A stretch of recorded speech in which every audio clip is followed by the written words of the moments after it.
and welcome to this one-shot that we have cobbled together during this time of social distancing. Thank you very much to everyone around the table who's joined me. Before we go around and say hello to them, a quick word from us and our sponsors. First of all, please check out our social links.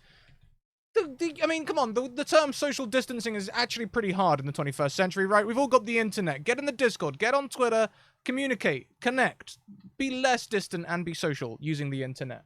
If you want to get into a game, send me a DM. I'm particularly interested. I've got a waiting list where we can get you in our regular games. I'm also particularly interested in putting on games at the minute for those who definitely need breaks.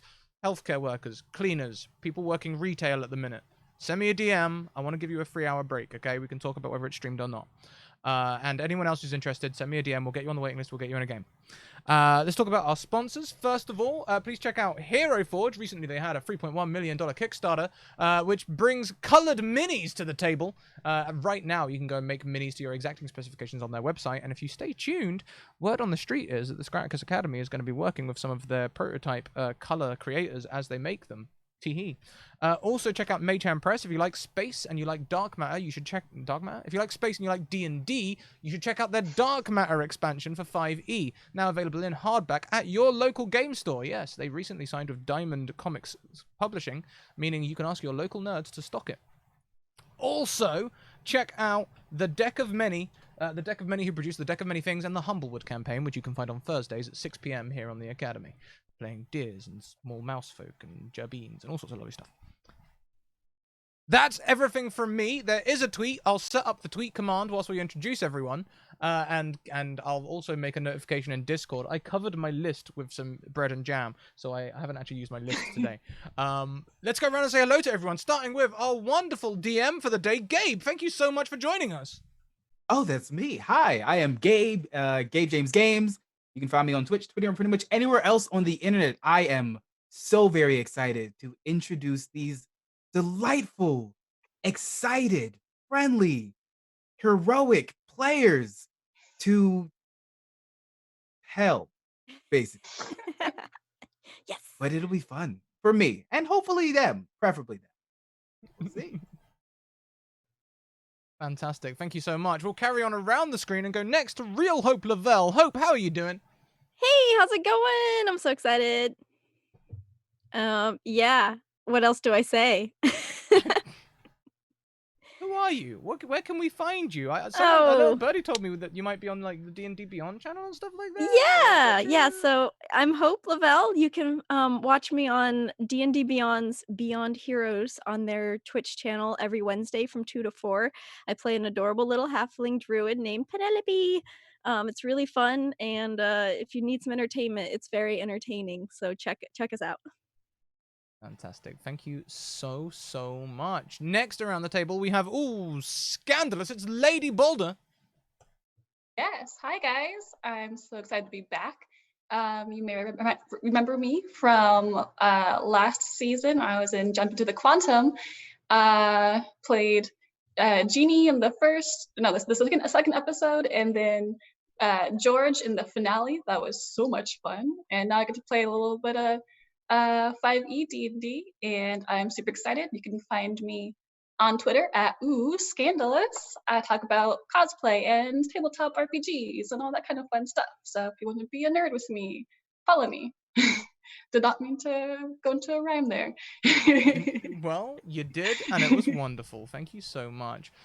Next around the table, you may recognize her from our Monday show, Doors of Dunera. Jagon's Gold, how you doing? I'm thriving. I hope everyone else is thriving as well.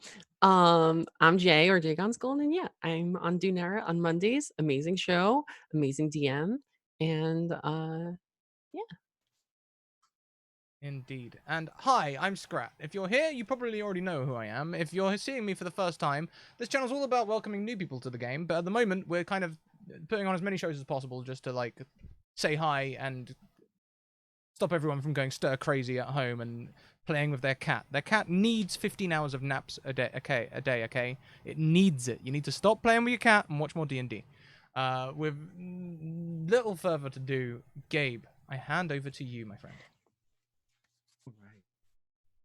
So, let's dive into it. It is dawn upon the dunes of Shadowcar. There have been attacks upon different villages and cities in the area. Many of them have been evacuated already, except for this relatively small fortress, the fortress of Delvuun. Some of you have been hired. Others found necessity for safety and justice of others. This fort houses many innocent civilians, craftsfolk, and tradesmen, spell weavers, and storytellers. This fort was often used as a checkpoint. Instead, today, we will see it as a point of true defense, or at least we hope. The talk was of disgusting and cursed creatures, figures attacking different areas, seeming to arise from the sand and then fall to ash. Hordes of ashen demons. The reason why seems to be unknown, but they give no quarter. The current commander of this fortress is a dragonborn, previously a paladin of Tiamat. Vicaris is his name. A red cape drapes over shimmering silver armor with a great axe on his back. There's word there have been minor skirmishes, but nothing large or major. All of you are scattered throughout the fort, but you are acquainted with one another. First, let's zoom to Rox. Where do we see you, Rox? And what are you doing? Rox is making her way up to the keep. She carries nothing except for her muscles. She's a tomboy, a human variant druid, Circle of the Desert. She is barefooted, wearing kind of tattered clothes and wraps on her arms. She's got her hair in a ponytail, and she walks with pride, and she looks like someone, her aura is just like someone you do not want to get in the way of. And she's looking for Vicaris. So as we see Rox walking throughout looking for Vicaris, who stands atop one of the walls looking out, we'll then pan over to Delilah. Where do we see you, Delilah? Delilah is she right now is actually standing on the wall herself, waiting for something to happen. She looks really tired. You know, she was just in a 3-month Senate lock-in, and she's really bored, and yeah, she's tall, she's broad, and her armor is state issued. You know, it looks like the government just kind of gave her whatever they could get. But she's clearly amped it up a little bit. She spends a lot of time polishing her armor because she doesn't have much else to do. That makes sense. Yeah. And then we'll fade away from the wall, panning out. There is another. Is it Ascadelia? Ascadelia. Ascadelia? Yes. And where do we see her? Ascadelia is heading towards the fortress from out of the forest, the nearby forest.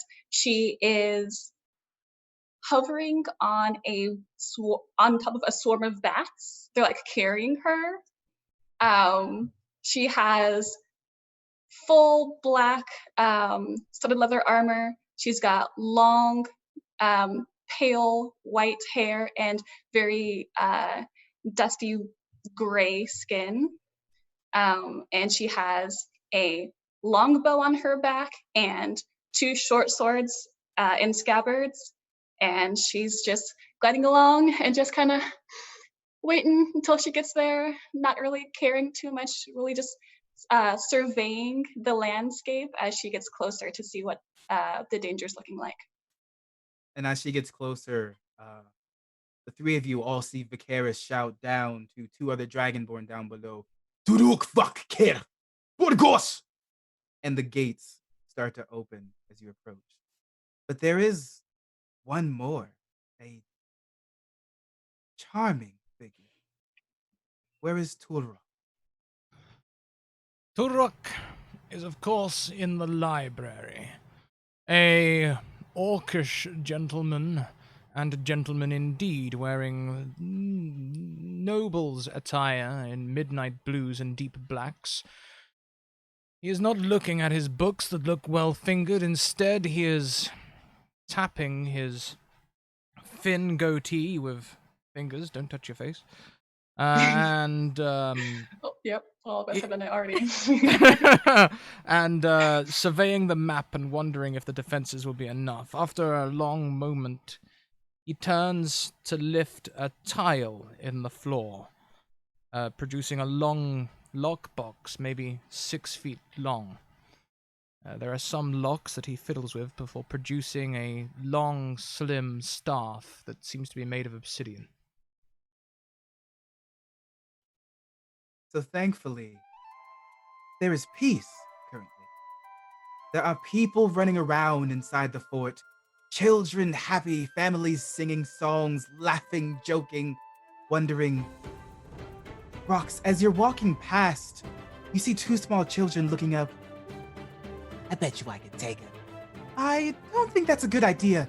No. I got it. I could take them all out. All of the ashen. Okay, Leo. They walk away, just kind of looking back and forth. And eventually Vicaris does come to you, Rox. And he calls a communal meeting between all of the hands that have been prepared to defend his fortress. So far there is nothing, but he comes to almost a chamber inside of one of the towers and calls for everyone to arrive. Do you all go very quickly, or do you take your time? I take my time. Rox never has to hurry.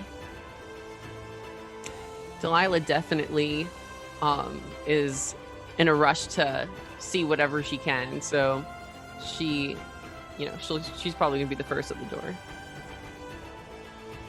I always arrive exactly on time. So as we all see you slowly come in, Delilah there pretty much as he's getting ready to set up, and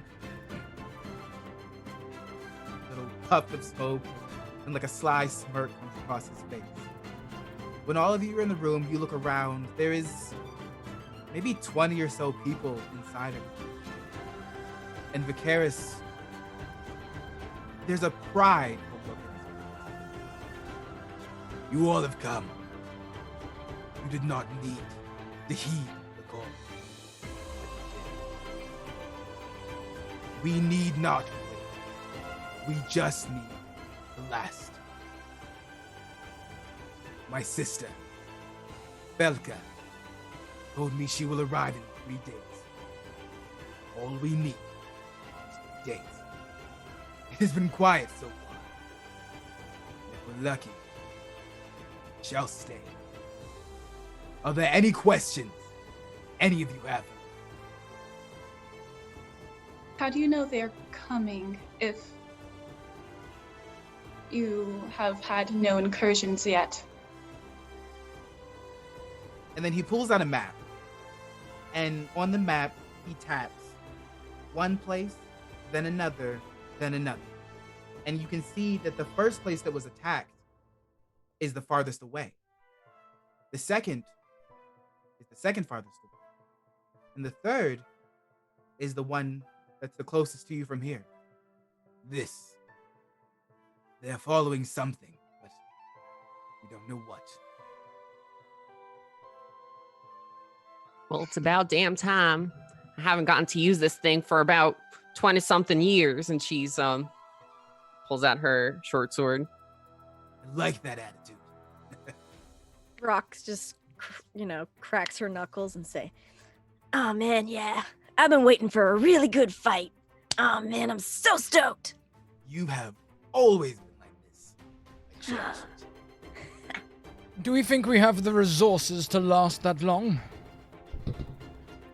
No. But great stories are never told with the odds in our favor. You're a scholar.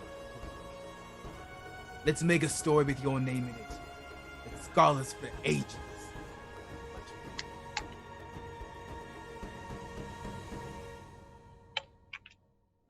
Yes. Yes. Okay.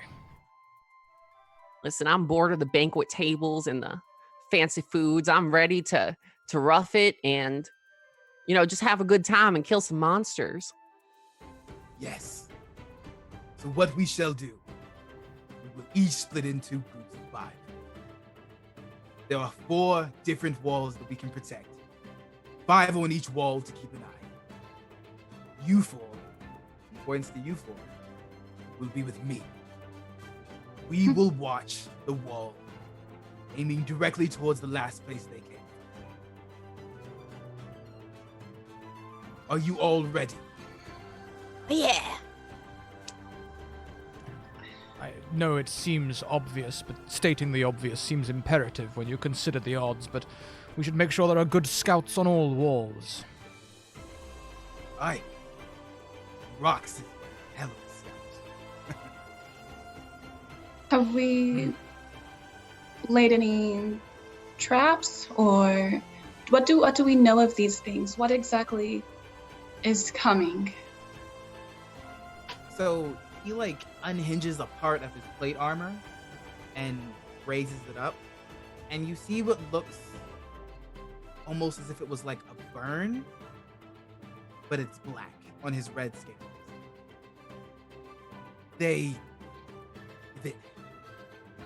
It's not that they are sad, it's that someone or something materializes the creatures and such. We know that they are mindless, harsh, and have no sense of humanity.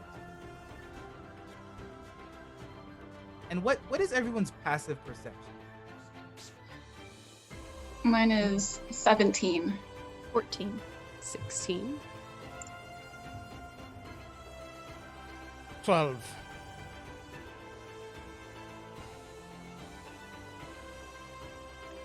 So, just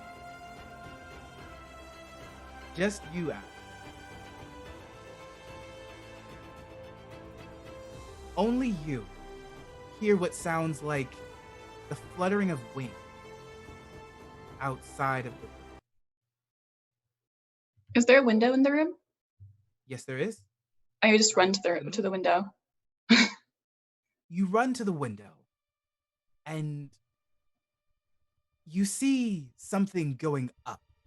Small, black, little wings.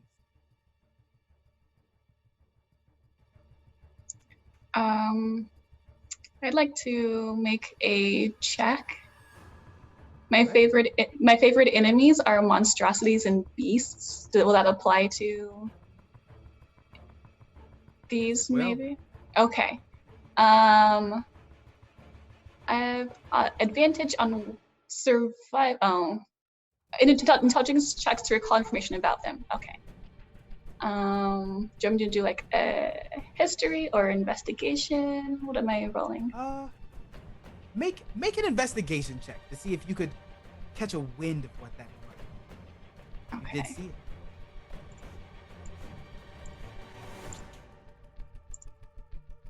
Natural 20. Okay.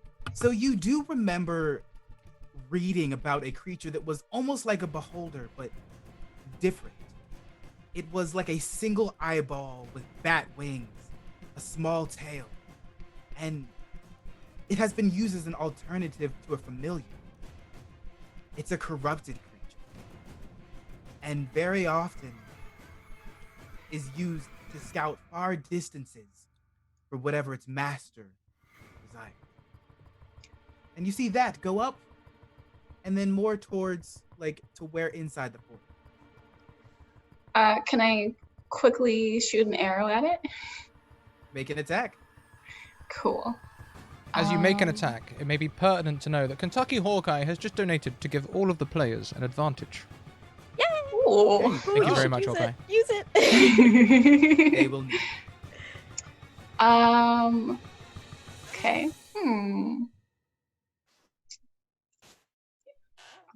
Let's go ahead and Should I use the advantage now? I might as well. It's the beginning of the game. It's Let's important. go for it. Yeah. Okay, it's 16 That to does attack. hit. Okay, and You hit that's it? 9 damage. And as it's going above, you're and it falls down inside of the fortress, behind where you all were.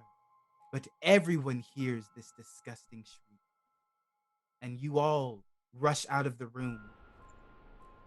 And this thing is not big. It's about yay big, per se.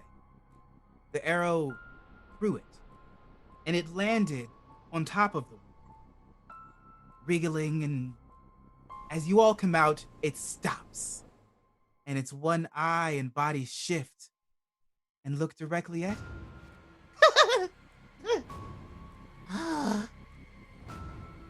And then it turns its head, almost like barely hovering above, looking into the town.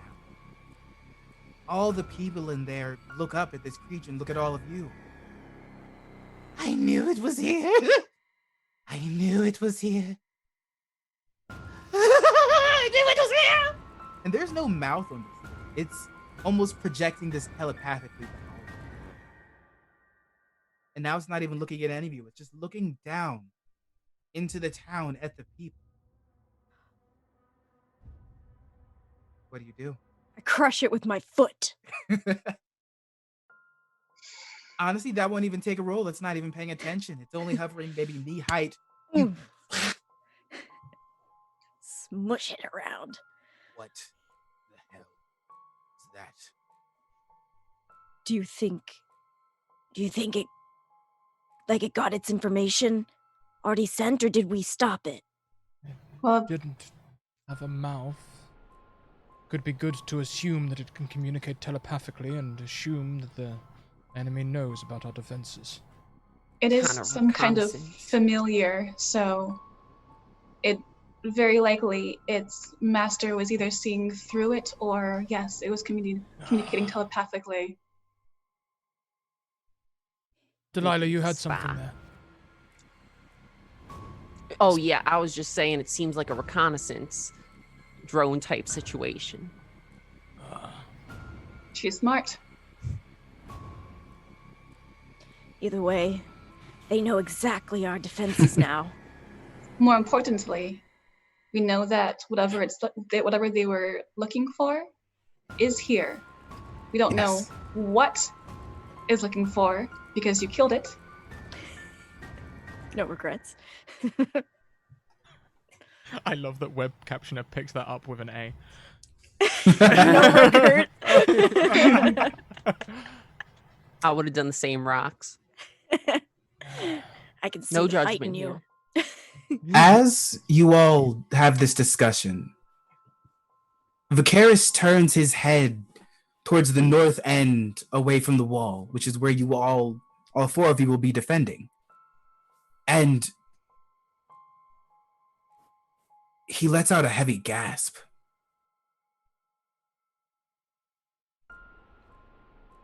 Do each of you look? What is it? Of Yeah. course. I don't. I'm looking at the inside of the keep. The almost combination of bits of sand with grass is now swamp. Black, purple, murky swamp, bubbling, popping. And in the center of it, maybe 100 feet away, it looks like ash swirls up into a humanoid shape.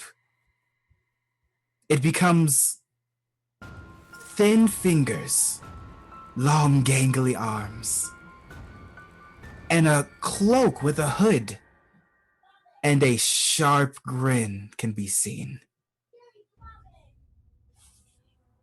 No words, but it just stands there, watching. He We attack definitely now. looks like a. Oh, I was gonna say he definitely looks like a bad guy. Bad guy. There are people still playing in here. There are kids in the square. We should get them prepared. Yeah, you take care of them. We'll take care of him. Aye. And then Vicaris steps away and starts barking orders at everyone to take safety, take shelter, the others to find their prepared spaces. And in the four of you are the only ones left on the wall. And you each hear a voice in your head say, "The child belongs to me." And then it crumbles into ash. And the murky moss, the murky swamp is back to bits of dust and dirt and grass.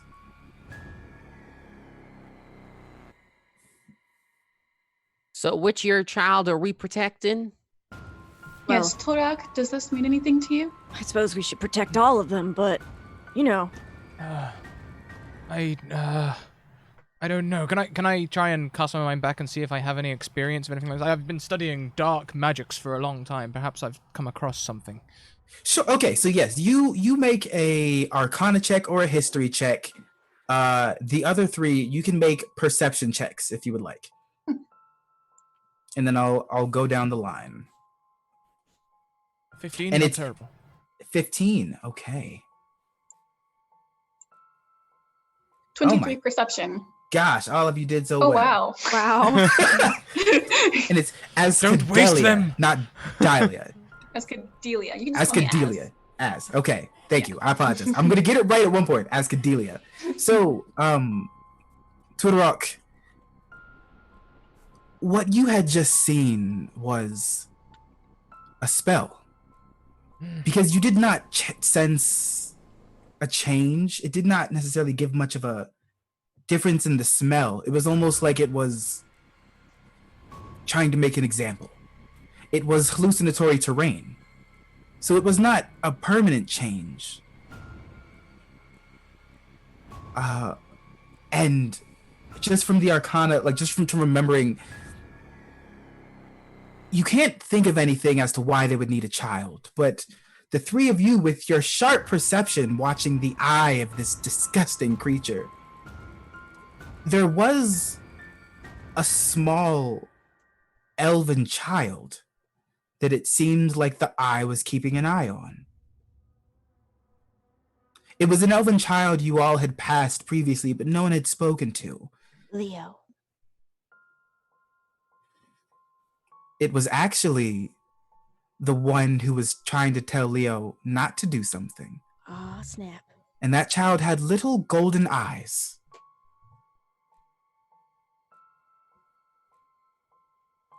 A minute passes. 5 minutes. Is it the children have all been taken inside, correct? Yes, they have. Okay. And 10 that minutes pass. one was not amongst them? No. It's quiet.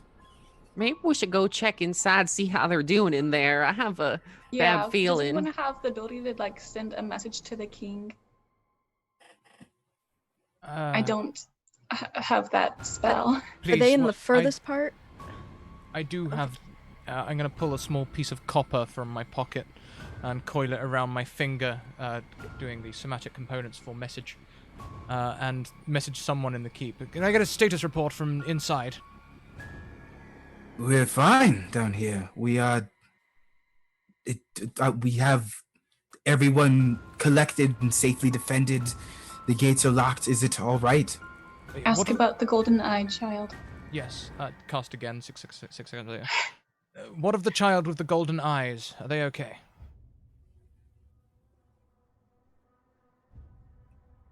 And you don't hear anything right away.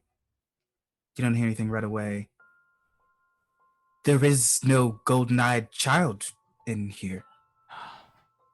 The golden-eyed child is not inside. What? And as with your passive, you do notice a small elven child like running out down below, not outside of the fortress per se, but their eyes now with a slight glow.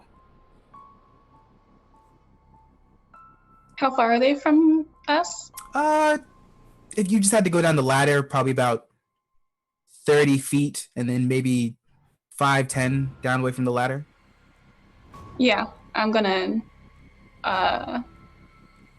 just say there and then just book it. Hey, All kid, right. get. So you book it to the child, and when you get to the child, they stop. Do they seem like they are possessed or charmed in some way?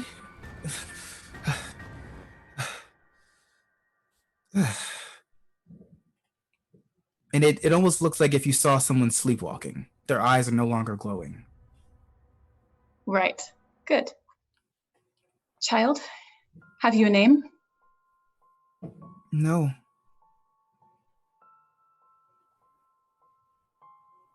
What do they call you? Child? Fine. Let's go. And I just grab their hand and start walking back towards the fortress. Okay. And you come back to where everyone else is. And it's now the sun is really starting to set. And you can all look up and see very clearly written in the sky, give it back. Oh, I think we're dealing with the druid. Maybe. I'm just so stoked. Protect the child, but I'm just really stoked. Hey, protection's what I do best. It is my profession. Give what back is the question. I believe The child, yes. unless something within the child, perhaps some kind of magic or spirit. Whatever it is, seems like he had it, and then he lost it. Y'all think too much. Someone's coming after this kid. We best protect it no matter what the reason is. Of course, but we need to be sure if there's something about the child that can be extracted and protected even further. That is also an option. We don't want to be too hasty and get the child or anyone else killed. Tulrock, Yes. think you can you look at the child? I'm not very good with children, but I can see if there's anything arcanic going on. Child, are you a Yes. natural arcanist? Maybe? And if they were a human child, they look like they would be about 7 or 8. But as an elven child, it's hard to tell. Cusses, I don't have much experience with children, let alone elven children. But Um, is Don't think of it within as a this- child. This close in proximity, Todorok, you do feel, without even trying, a hum of magical source coming from this child. And now, how many of you have any encounter with anything related to undead, would you say?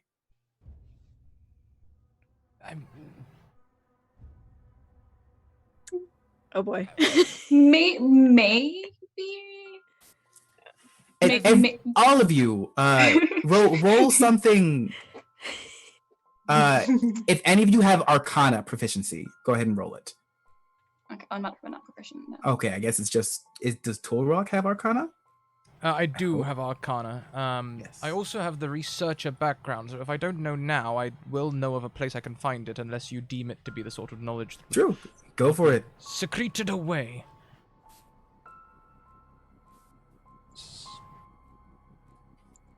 13. You're not sure. It is. It's not evil, but it's not warm either. And then, at that point, Who's that? And the child points out, and you see coming in your direction, maybe 20 feet, is a woman. And she's wearing royal robes, almost. Her eyes golden. Human. And she's just slowly walking forward with purpose. Could be another hallucination. Something. Anybody can do something? Where is the king?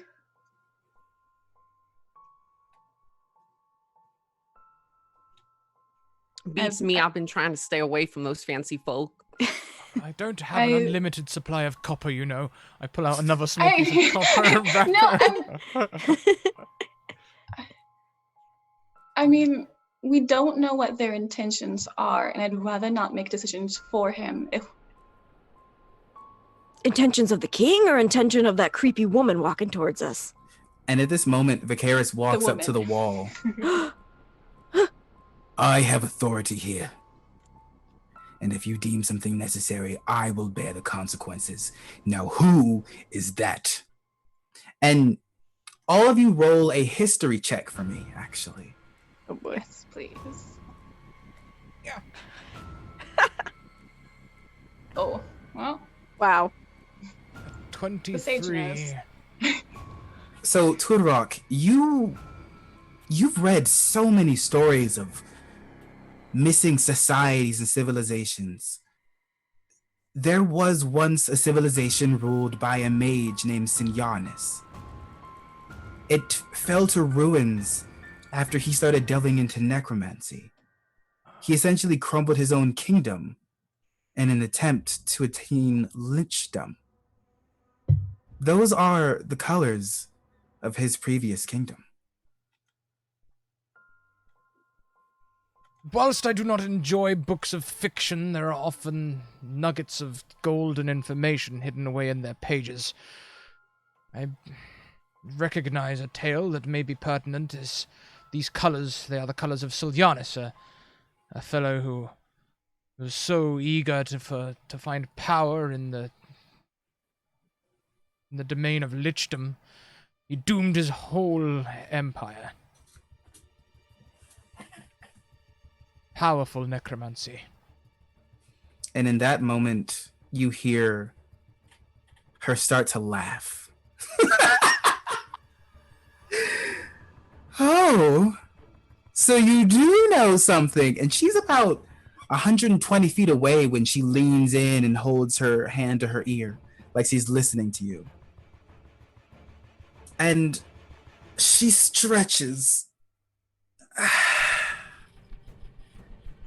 leans forward almost cat-like, and you see nails pop out.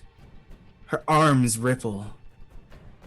Her hair becomes a gold and gets longer. Her face elongates. And you see her shift into what almost looks like a werelion.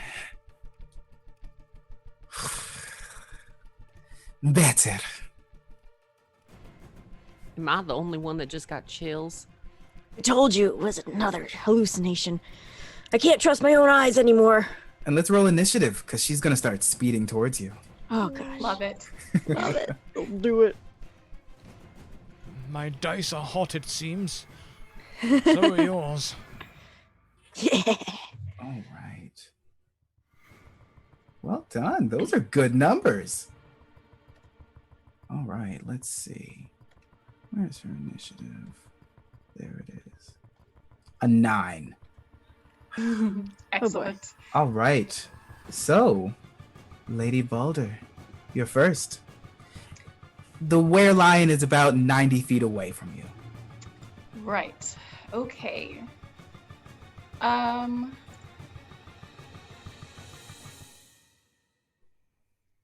Let's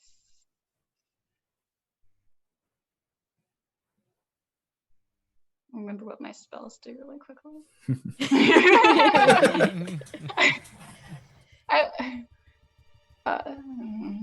And she is massive. Like, just from D&D rating, she is currently a large creature.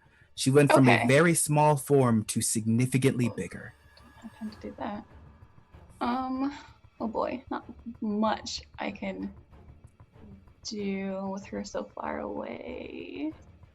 And if you'd like, you could hold an action until she gets closer.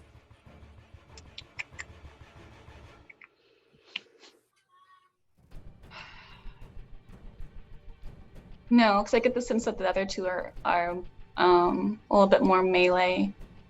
So I'm gonna go ahead and pull out my longbow again, and go ahead and send 2 shots her way. All right, go ahead and fire.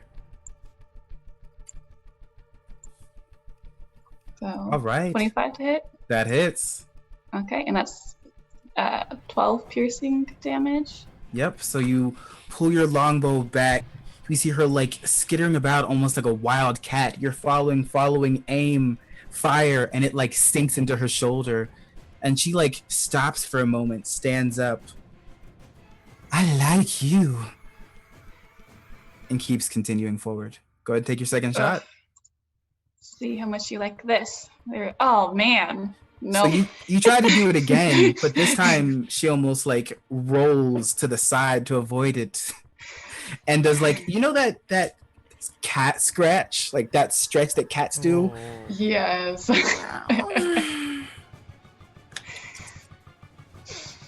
Then next in the initiative order, we have... Oh, wait, sorry. Can I... Good. Also, I'd like to run to meet her. I'm going to run as far as I can. So my 30 feet.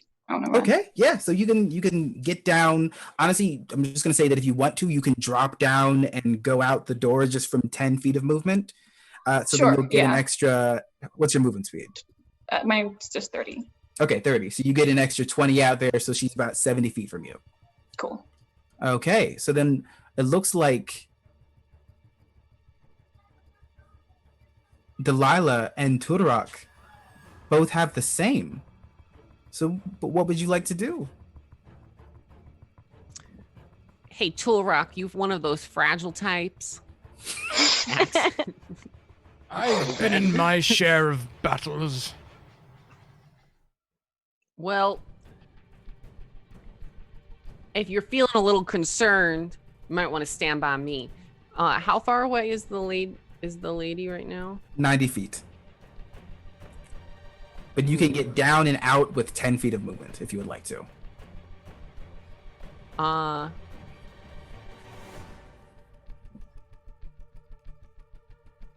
I'm just gonna like charge. I think if that's all right with you two. Yeah. Yes, by all means. I'll be beginning an incantation. Yeah. Okay, so double dash forward. All right. What's your movement speed? 30. Okay, so you get total. Yep. So you get down with 10. You get 50 feet out. All right. And then and then in addition, yes, I will action surge, and then that way I can like close the gap. Okay, so if you action surge, you could get to her with a move, and then you would still have your action. Oh, okay, yeah, I like that. Cool. Okay. All right. So you are within 5 feet of her currently. Cool. And she is a hulking mass of muscle and fur. So as Delilah's running up, she puts her hair up because she wears it down because she normally doesn't have to do anything. But, you could see as she lifts her hair up, there's some gray hairs along the side. And, you can't really tell that she's getting old, but all of a sudden she looks a lot older and she pulls out her sword. Do I still have my bonus action? So as a bonus action, she'll whisper some words to her sword, which lights on fire. And she then puts up her shield and tries to give this cat person a little poke. And That hits. Nice. Whoo! All right, for 25 damage.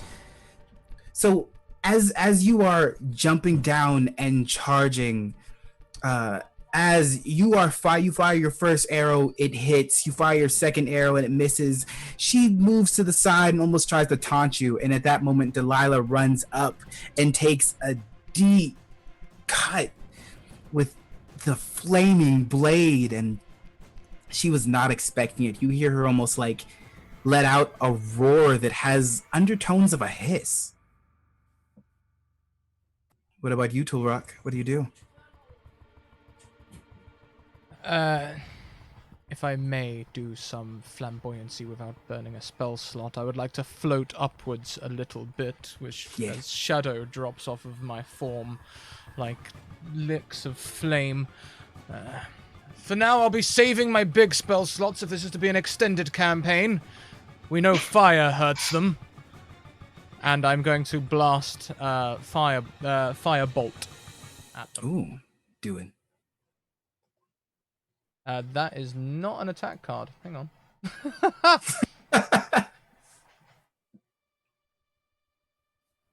Yeah, output attack. That's what I want. No, that ain't an attack.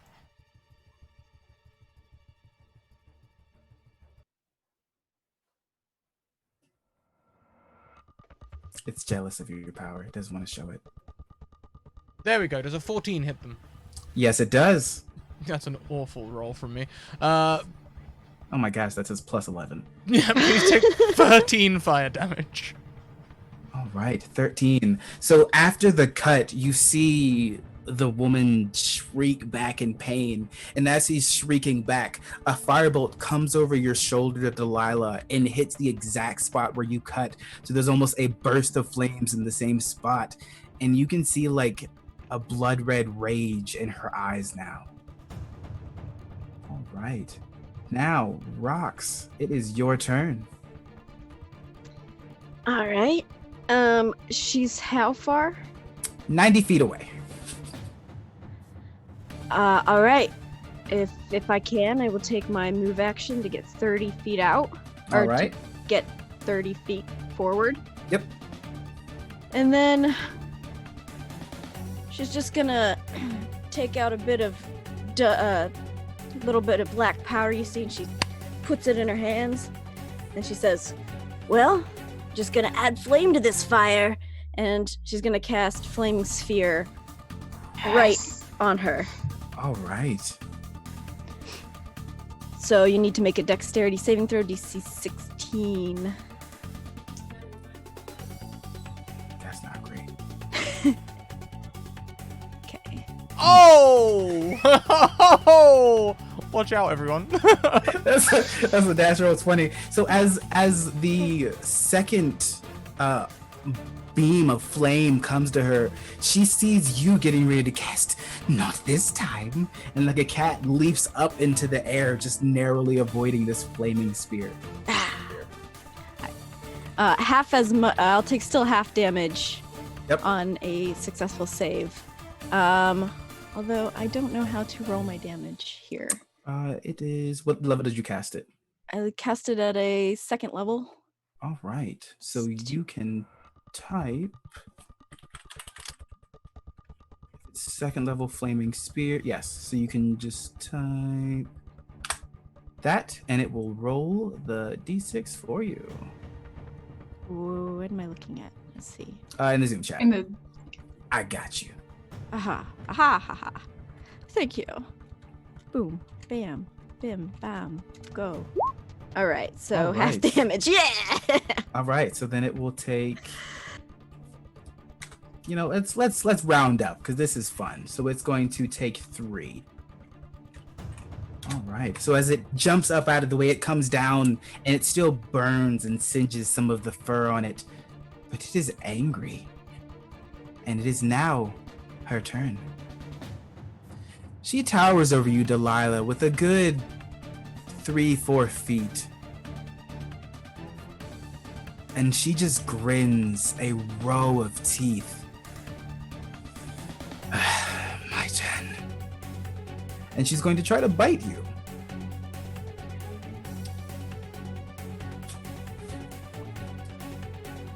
So, I have some good news, and that is that my armor is in fact adamantine, so it does not count as a crit.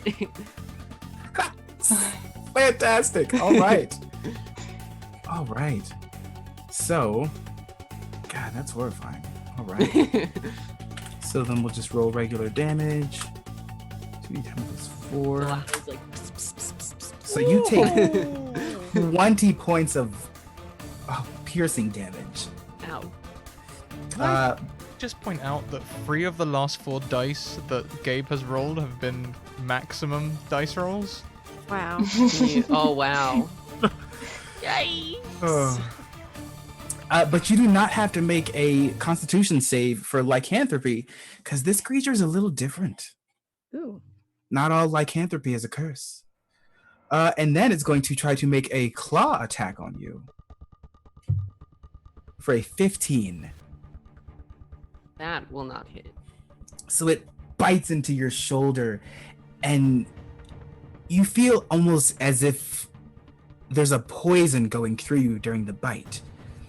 And then she comes down for a claw, but you're able to block it and deflect it out of the way. And she looks a little shocked and slightly impressed. But then she runs off towards rocks. So you get an attack of opportunity. Nice. Okay. And let's see here. Flame 10. That will hit. Oh, wow. Okay. All right. So for another 22. Sheesh. Oh, God. She is not happy at all. You see her growl, but she shrugs it off. Then she moves towards you, Rocks, but then almost weaves around you and goes 30 feet to the wall. So she's about 30 feet from you, Rocks. As I think you're still on the wall, or did you go down? No, I was about 20 feet up from the wall. I think we all That's it. jumped. Yeah. Yes. So Yeah. so she's about. Actually, yeah, she's about 20 feet from you. As she's about 30 feet from you, Rocks. Delilah, I'd say she's about 70 feet from you now. And Tool Rock, she's about 35 feet down, and she is just clutching onto the wall, now looking up with a big toothy grin. Top of the round. Interesting. Okay. I am going to run up to her where she's starting to climb. Yep. She's just started, so she's not too. Is she still within melee range? She's still on the ground. She's basically Okay. like getting to the wall and like trying to find a grip now at this point. Okay, I'm going to longbow on back as I'm running, and pull out my 2 short swords. And I am going to slash. First one with my sword of wounding. Ooh.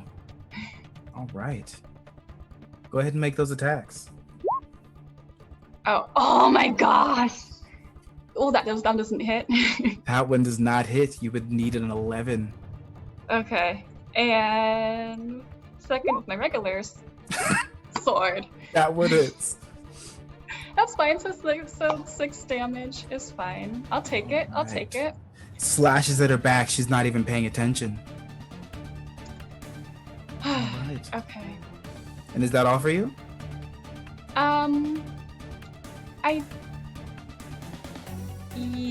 Yeah, that's it.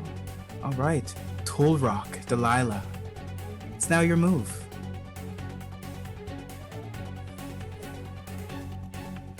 How far has she moved? She's actually probably about 60 away from you.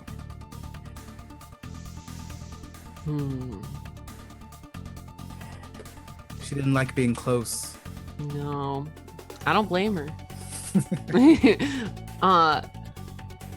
Okay. And was there anyone else within melee range of her? No, it was just you that had run up. No one else had gotten to her yet. Okay.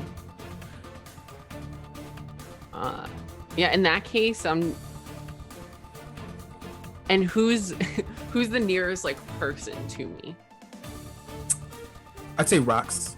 Okay.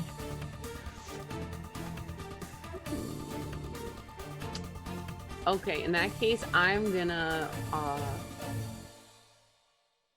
try to run towards rocks. I'm gonna try to run towards rocks with my shield up, and just kind of prepare to use that shield. And I'll hold an attack for if this were lion gets within melee range. All right. And then it is your turn, Tulrak. Tolrak considers a few spells.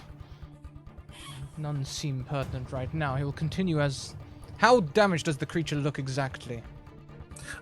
It looks like it's been decently hurt. The flame, you can see that there are intense burns on this creature, but as it's closer to you now, you can actively see this golden glow of their eyes, and they seem to be single focused. It's almost like they're not even really looking up the wall. It's almost as if they're looking through the wall. Do I... No, that'd be too much to ask. I will choose acid as I conjure spheres in my hands, which were just split seconds ago. I held up a couple of small diamonds. It may have got a gasp from anyone, perhaps of poor descent. Sorry.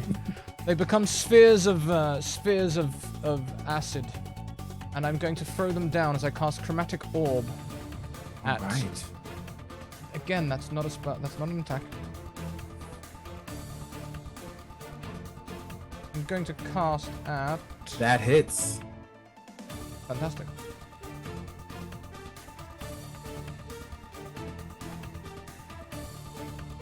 I'm actually going to cast this. I was waiting for Roll20 to give me the pop-up for what level. I'm going to cast this That's at fine. level 2, if that's okay, and add an additional D8 to this.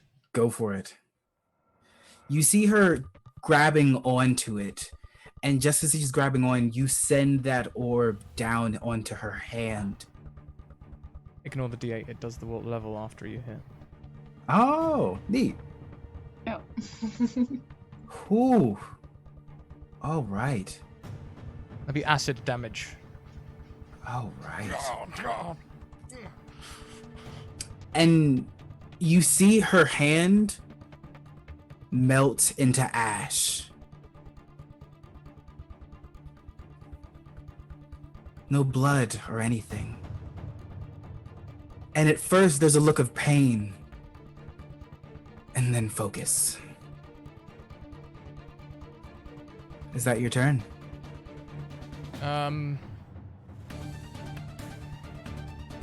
not quite. I put this to you, DM, using the Meta Magic Quicken spell. Can I cast another spell, or am I at my spell slot limit? Do it. If you make it happen, show me the magic. No pun intended. Sure. All puns intended. I will quicken my next spell, so it is not an action, it is a bonus action as I spin, casting Magic Missile.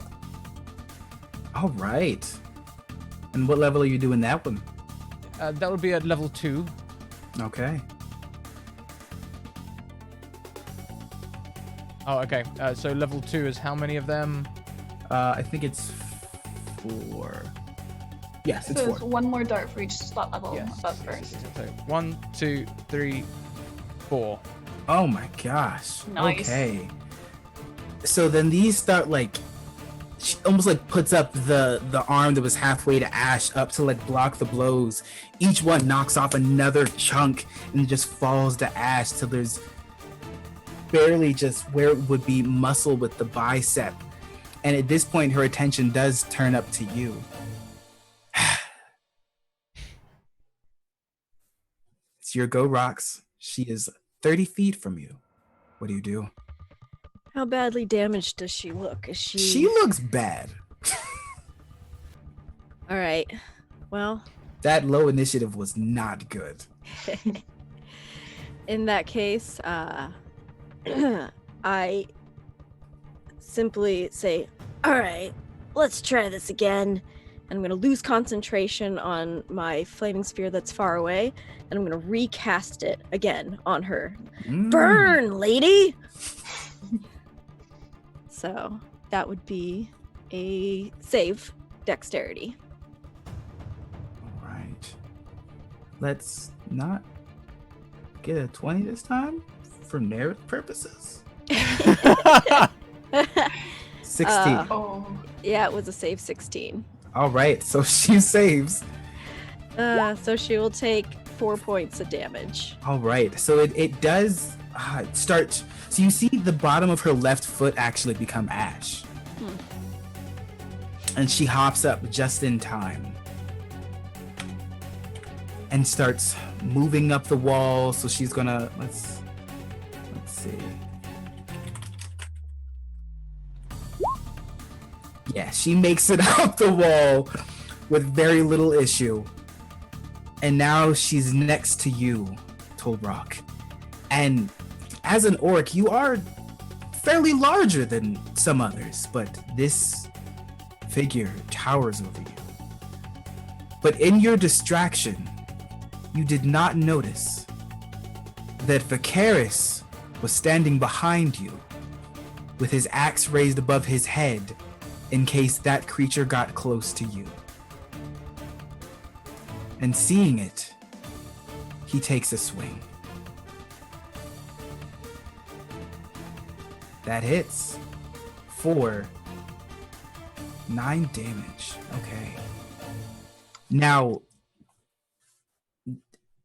basically the right half of this thing from the hip to the shoulder is just ash. There is just the one arm. And at this point, you all remember the child was up there with you. About 20 feet to the right. You see the thing look. I've found your missing piece, Master.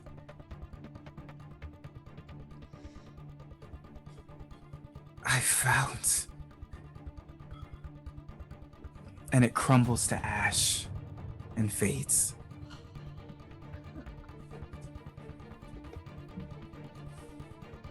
Nothing else happens. It's very quiet. You can hear the bugs, the insects, everything around you. You can hear it. No more growling, no aggression. You can hear the wind. And the child sits down. And you can tell, Todorok, that this child just looked exhausted and fell asleep. But slowly, you all make your way back to the fort and reconvene in the room that you were originally planning.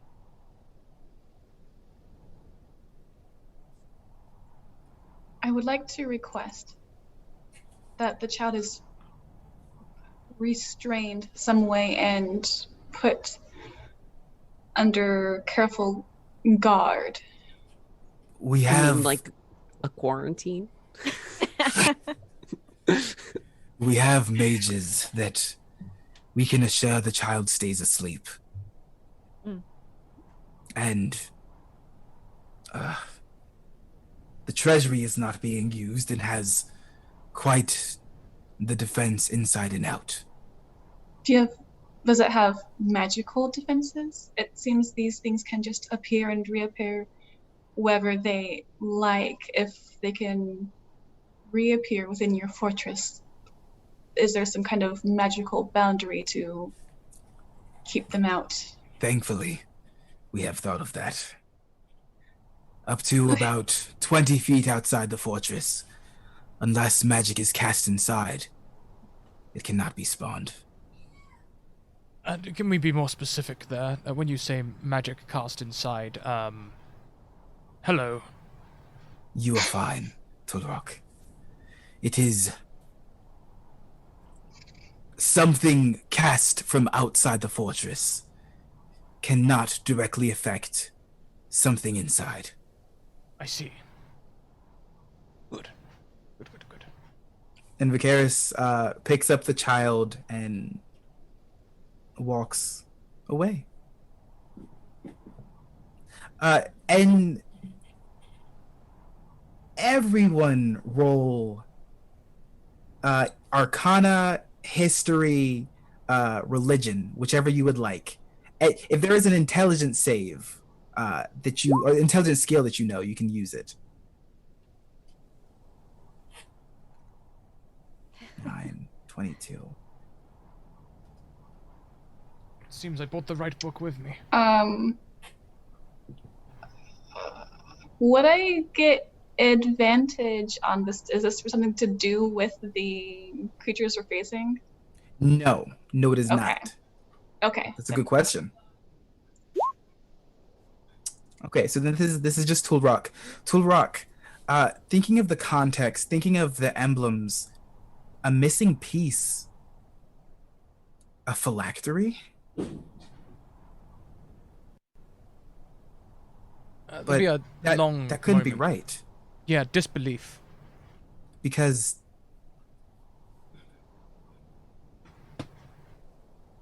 phylacteries are objects. They're not living. A phylactery holds the actual essence of it.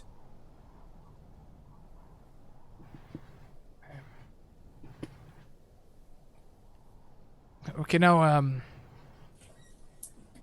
if any of you are knowledgeable in the arcane, look at rocks,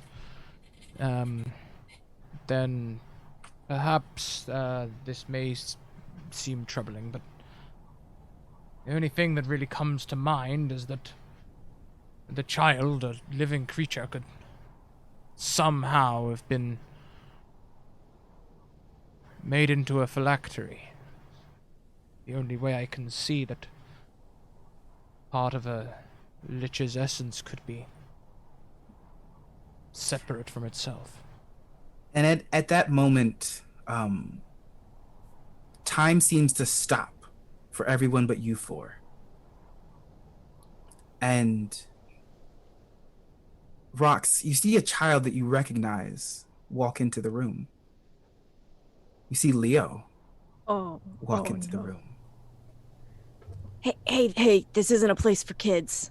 You need to be down with the other ones. Make a wisdom saving throw. Oh god, here it goes. Good thing I'm very wise. There we go. You are most wisdomous. So Leo goes, shh. And you feel almost as if you can't speak, but seriously, you should. And then Leo, instead of other things crumbling to ash, you see Leo become golden, almost. You see what looks to be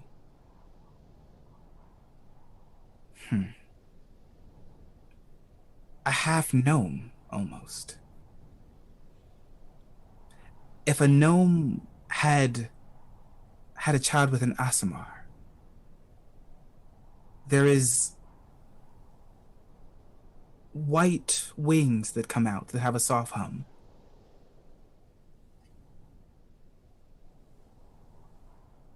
That child is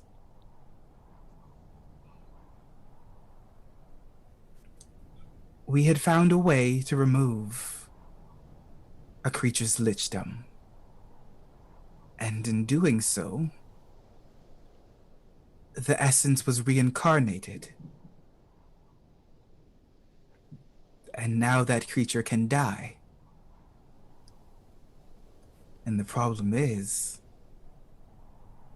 we failed to kill it after doing so.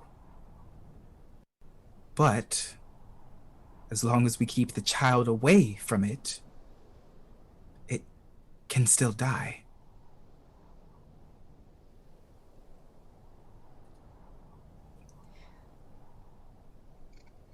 Who was saying all that? The person that was Leo but is now the golden Asamar-esque gnome.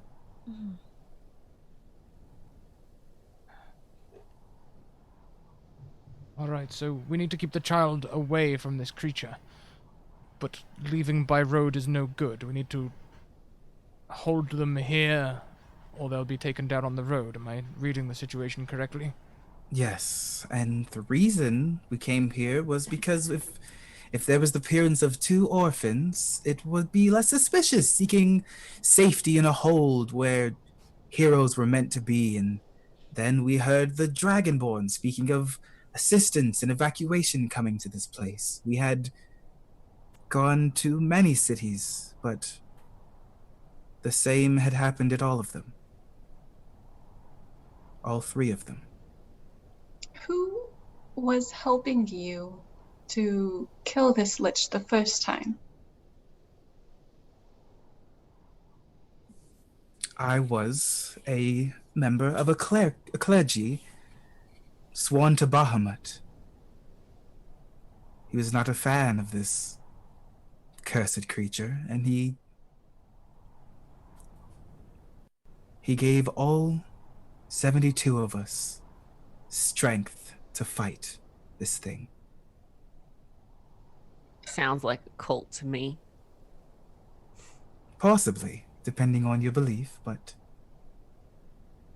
it cannot be a cult when there is only one left. That's true. So 71 of you died in attempting to kill this lich. Yes, and we were close. Very With close. power bestowed on you by a god. Yes. What can we do? We have no such power. Well, it's like the Red One said. We don't have to win, we just have to last. So you're just going to take the child from town to town and let them all be slaughtered? For how long? When will you kill this lich? And what will you... If we kill the child, will that allow us to put the essence into something else that isn't... No, the child is its own now. The Lich wants to reabsorb that. Now, what if we did some trickaroonies and we made the lich think that we had the child somewhere out in like the woods or something, and we lured it out there, and then we killed it?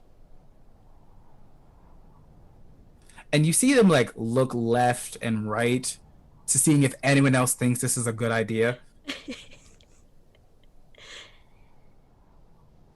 I mean, we kind of have a pretty good defense right here.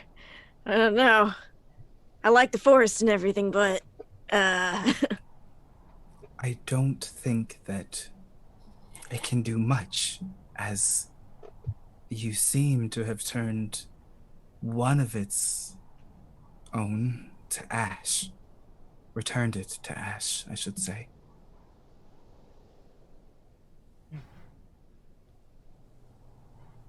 I put this to you all. I forgive my hubris, but I believe I could defend a gate all night on my own, so long as I had people to protect me in the day.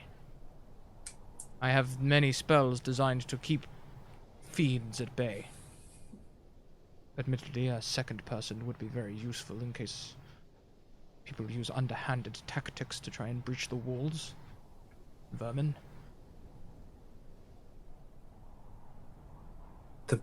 concern is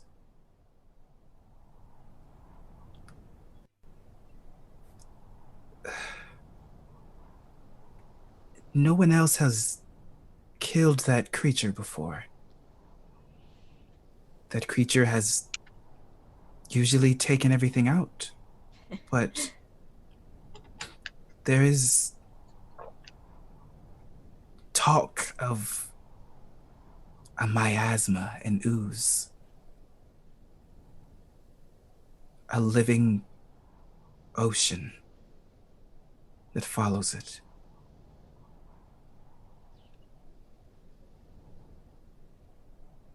Sounds nasty. Yes, very. Yeah, well, everybody's failed because not everybody was us. So you've got nothing to fear now that we're here. I like Sure. your motivation. I will keep the child asleep and away. How much of that god power do you have left?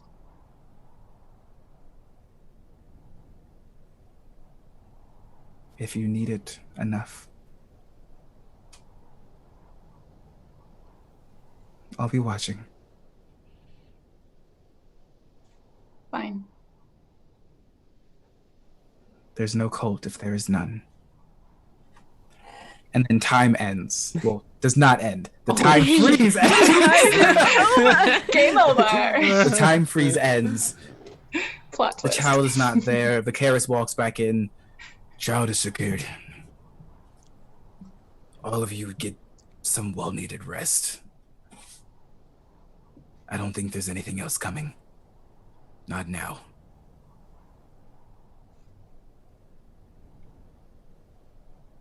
And he barks a couple more orders, brings a couple out to watch the north end of the wall, as that's where they had come from. And if there's anything else that you would like to do, you have time to do it. Otherwise, you can take your long rest. I would like to see what kind of resources they do have. Maybe set up some kind of traps or something around the. There are like wooden blockades. There are 3 barrels of gunpowder. There is 4 barrels of oil. Okay. I'll let you think on that. Delilah, do you have anything you... Oh, go ahead. Sorry. And the king doesn't know how... He doesn't know like any strategy stuff about the previous attacks. He just knows that there were attacks there, correct? Yes. Okay. Is there anything you would like to do, Delilah, specifically? I think Delilah takes a second to admire her sword and just be really proud of the fact that she finally got to use it again after all these years and without even having to defend any cranky old senators. And now she's just ready to, like, I don't know, kill more things. All right. What about you, Rox? Rox is gonna make sure that watches are set up, whether somebody's always on the lookout, and she's probably gonna take her long rest on the highest point of the tower, just outside, like on a roof of some sort. Mhm. 'Cause that's where she's most comfortable. All right. And then you, Tolrock. If there's ever one thing that has tempted me to take up a patronship with a warlock provider, it's that aspect of the moon. No, I will do some light reading and then sleep, restoring my magic for the next day. All right. So as the rest of our party takes a rest, I think that's a good time to take a break. It seems appropriate. All Okay, right. everyone. We're going to take 5 minutes, okay? We're going to stretch our legs, grab a drink, grab a bio, all that good stuff. If you've been with us since the beginning, maybe you're working from home and that's not normal, now would be a great time to take a break. Stretch your legs, do the things that keep you human. You might find, oh no, I don't need a bio. Stand up. I bet you'll need a bio once you stand up. We'll see you in 5 minutes. I really should have set that scene up before I did that. This is becoming a daily thing now. There we go. We'll see you in 5 minutes. Bye!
Oh, hi everyone. I hope you had a fantastic break. We certainly did. My goodness, I can't wait to get back in. Gabe, I hand straight immediately. Back over to you. All right. So it is a new day. You've had your rest. Everything is genuinely calm today. It's about, we'll say, 10, almost 11 in the morning. From the air in the fortress, you would think that nothing had happened. The children are laughing and playing again. You see Leo walking around a little bit, looking around. Now you're aware that they are a basically holy angel gnome figure, which is a little concerning. But you know what? It's fine. Don't worry about it at all. And Vicaris is portioning out food to everyone again. It's calm, quiet, and content. But the ash from that creature still sits on the wall on the north side. Is there anything any of you would like to do right now? I have been fully anxious. Like, the moment I woke up, I'm like high alert. Forgot to mention, I am a tiefling, by the way. And I just partially to calm my nerves, partially to be able to react at any moment, I have activated my swarm of bats that just kind of flutter around me. And so they're kind of like almost like this cloud of bats, like a storm of kind of resembling my mood at the moment. and like I'm like just doing perimeter searches just constantly. All right. What about the rest of you? Rox is just buzzing with anticipation. She's actually gotten out of the front gates and is kind of just standing there with her arms crossed, just tapping her bare foot on the ground. Just, ugh. When are they coming already? I'm so bored.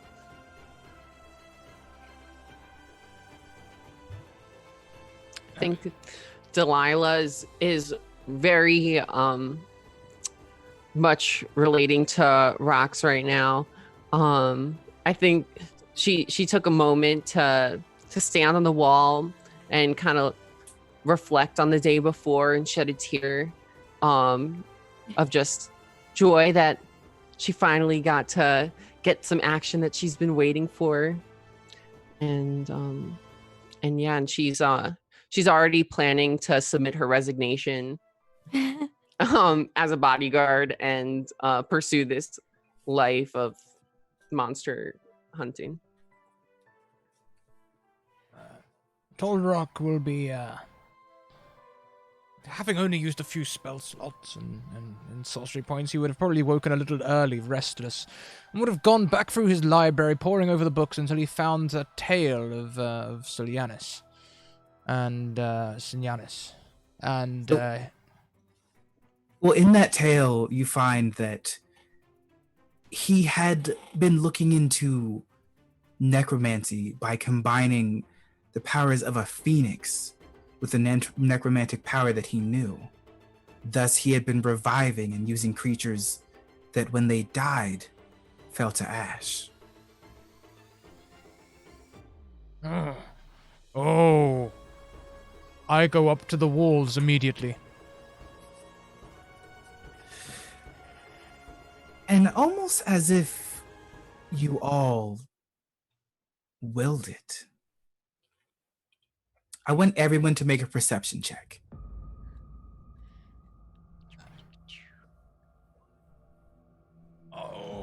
Okay.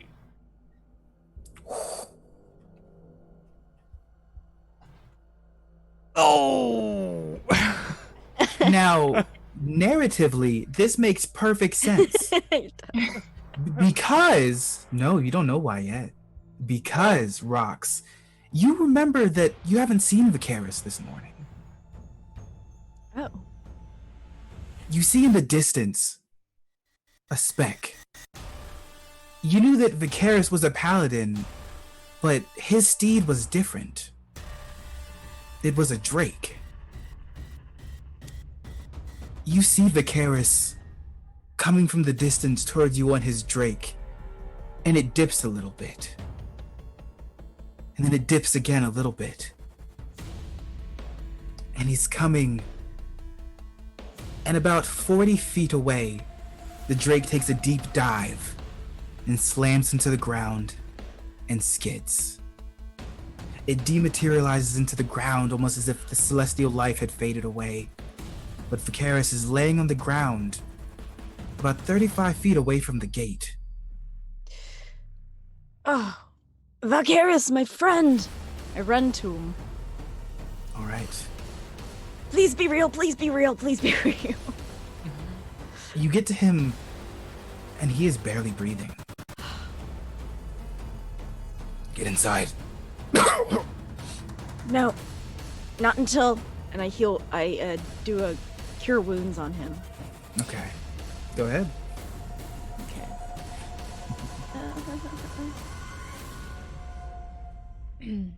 Okay. I'm using Beyond 20, so I don't know exactly how to make it go. Totally fine. Cure wounds. Just regular? Yeah. Yeah, first level. If you're in Beyond 20, I think you should be able to just click like roll through API or something like that, and it should roll it in roll 20 for you. Like just like a Where? perception check. It should be on the sidebar where the cure wounds is. Roll through API. Oh. Oh. Okay. There it is. Oh, exciting. Did it do it? Not yet. No. Oh, there it is. There. Ha. Ah, amazing. Okay, so for 11, so Oh. you see his wounds close a little bit, the gashes on his arms seal. We have to get inside.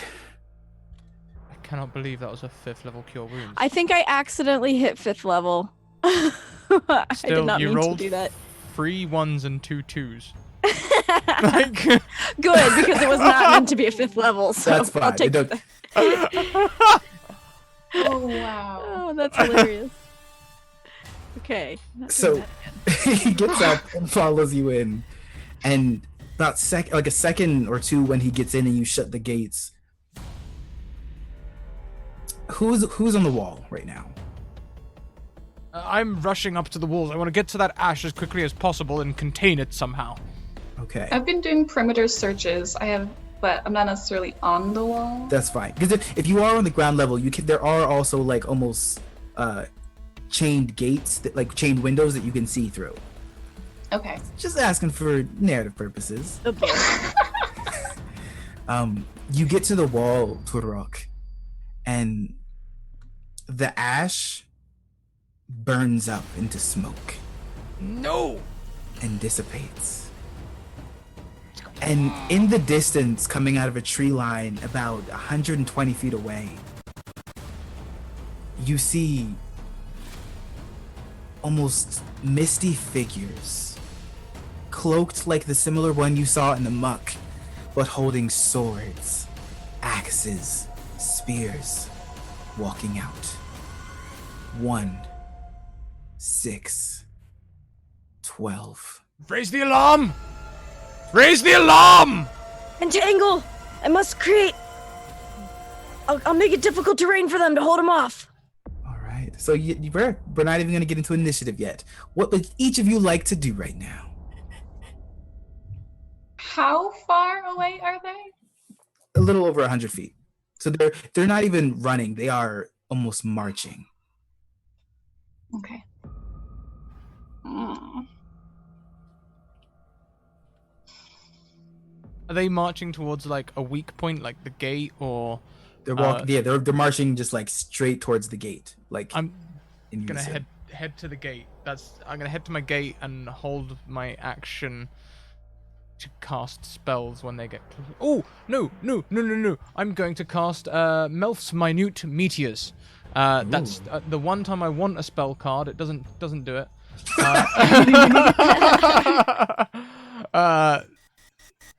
I know what it does though. Yeah, I get 6 small meteors that just rotate around me. Think Magneto Nice. style. You know, in X-Men 2. Yeah. Oh, great. Yeah, I'm gonna go up onto the wall, and I'm going to hold for when they are within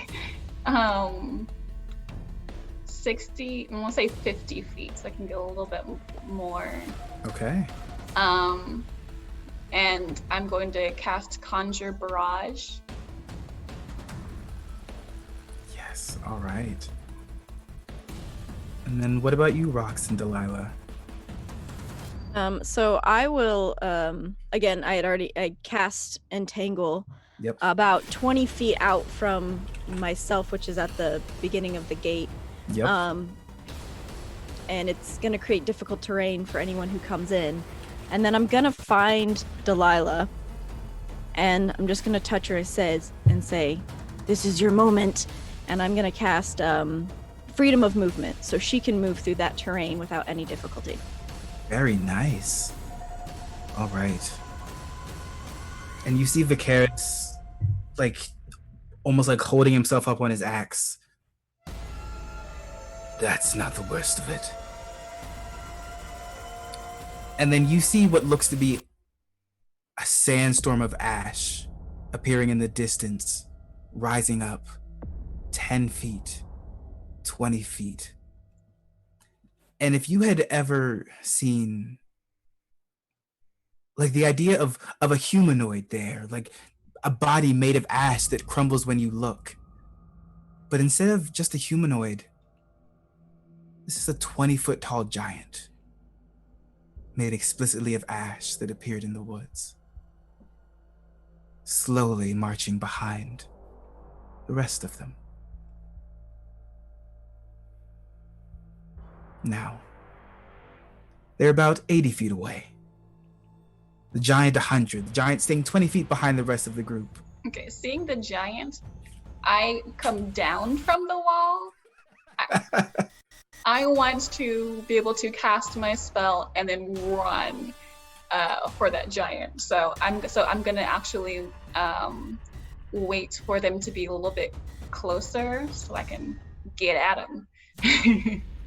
All right. Thank you very much for the sub, Enchanter Tim.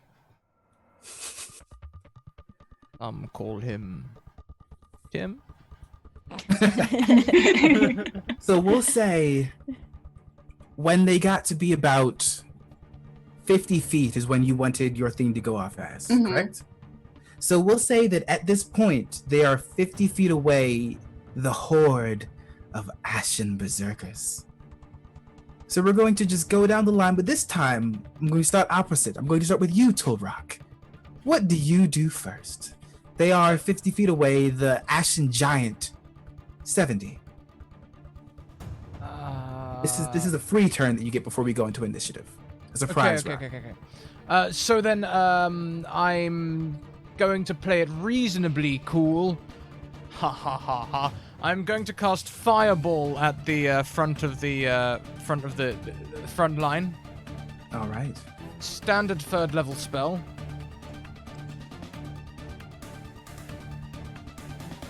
It's a DC 17 Dexterity saving throw or 28 points of damage in a, I think, is it 20-foot radius? 20-foot radius, 40 feet across. That's a 9. So you fire out that fireball, watching them. There's one, like, that's almost in the lead, just marching towards you calmly with no care for it. It sees the fireball and it hits, and this thing disappears into dust. At least 3 or 4 around them just into nothing. They are not invincible, I call out, sending off 2 meteors also as a bonus action. Yes.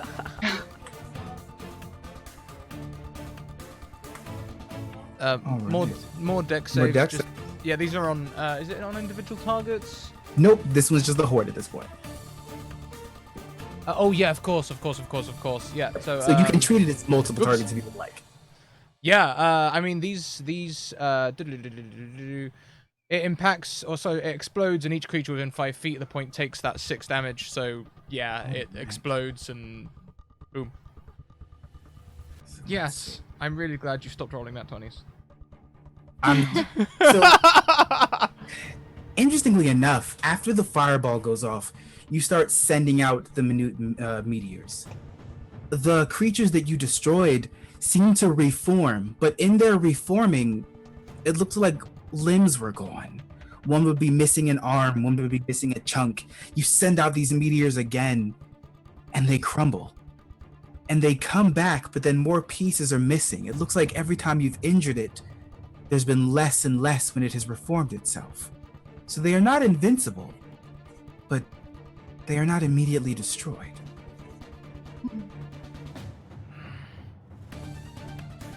Now, Big gulp. rocks. They have not entered your difficult terrain yet, but they are close. What would you like to do? Now that I see this, ooh, it's hard because it's a concentration spell.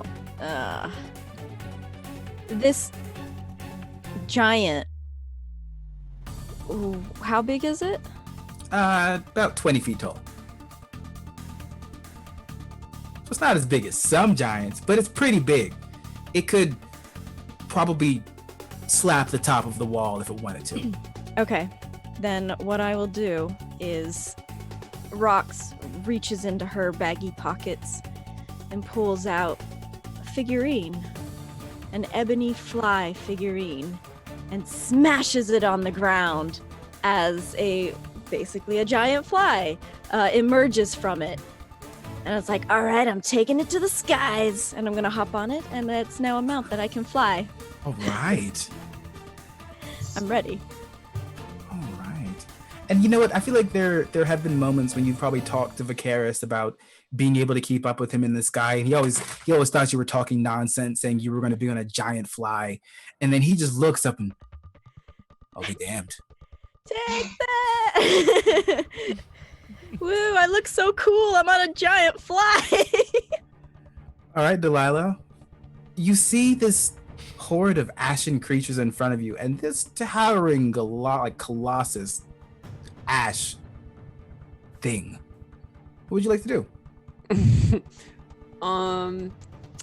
Delilah will step out from the gatehouse and stand in front of the gate, or actually, no, she'll just kind of like that. She saw that that general or whoever was standing at the front of the horde walking calmly towards the gates. She's kind of do the same thing back towards them, puff her chest out and eyes straight at the horde, walk up to them. She'll like kind of knock her shield with her short sword and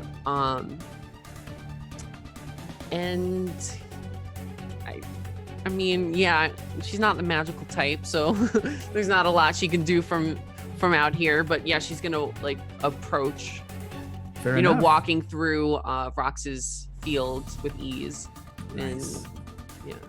All right, and then Az. All right, so I see that Tolrock has done a bit of damage, which makes me feel a little bit better, seeing how these things react. So I'm going to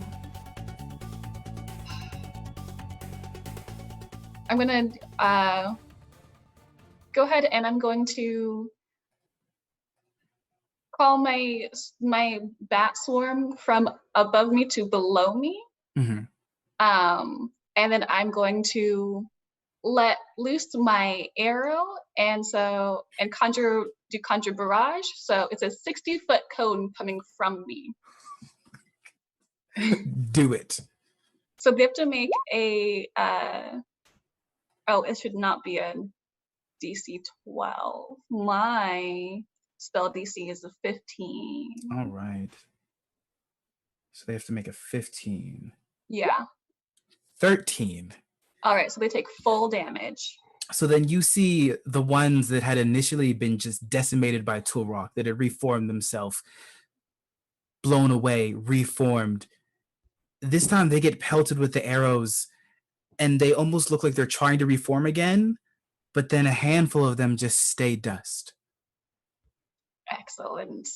I will use my movement because I have my bats underneath me. They are actually carrying me, so I have an extra 10 movement to my. So I'm going 40 feet. I'm going to try to go around them and through the forest to try to get closer to the giant. Got it. All right. So at this point, I think we're gonna roll initiative. What?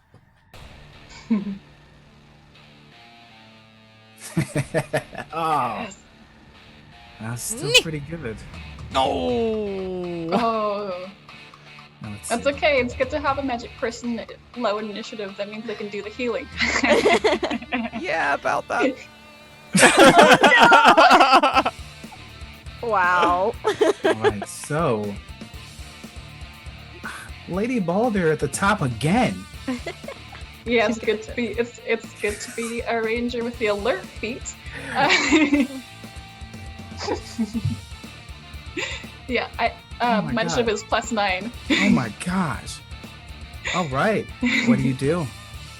So yeah, I'm gonna. How far is the giant from me now? I've gone. So the giant's about 30 feet from you at this point. Okay, yeah, so I'm gonna use that's my move to get closer to him. And I'm going to pull out my swords again. And I am going to attack. All right, go for it. Do my regular sword first, that seems to be that's the way it wants to play. Okay. 15 does hit. Okay, excellent. And then my sword of wounding. That also Yeah. hits. Okay, so additionally, on its next turn, it will have to take 1d4 necrotic damage for each time that I wounded it with this sword, just once. And it has to Very take cool. it has to make a DC 15 con save to ends that effect. Otherwise, each turn has to keep taking that necrotic damage. That's horrifying, and I'm here for it. All right.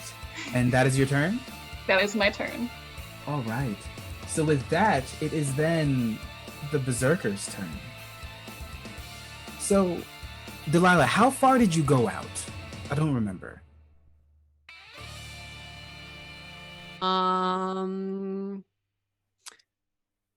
As far, I mean, I guess just her movement speed, so probably Okay. like 30 feet or something. Okay, so you're really just on the edge of the slowed movement, apparently. Yeah. So then they're still a decent bit away from you, so they're actually going to just start charging forward. So they're actually going to double move to get to you. So they'll need to make a strength saving throw as they go in. But if they double move, it should be fine. I don't know. All right. Well, you know what? Let's still do it anyways. DC 16. 15. All right. So they are actually restrained by my entangling vines. So they're like charging forward, trying to get to Delilah.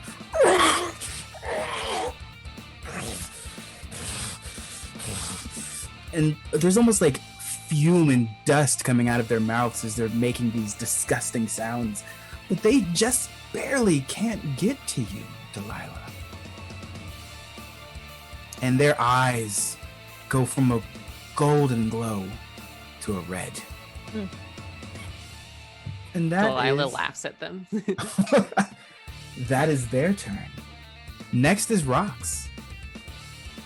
So Rox wants to continue holding concentration on that, but she's going to focus her attention on this giant.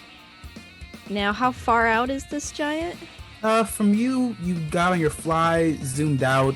It's about 30, 35 feet from you. Not very far. Okay. She just wants to test the waters here. She's going to fly with I think I can reach with my fly speed of 60. At least Yes. close enough. Possibly. Because I also have, with this range attack is 60 feet anyway, so I can definitely get close enough to do this.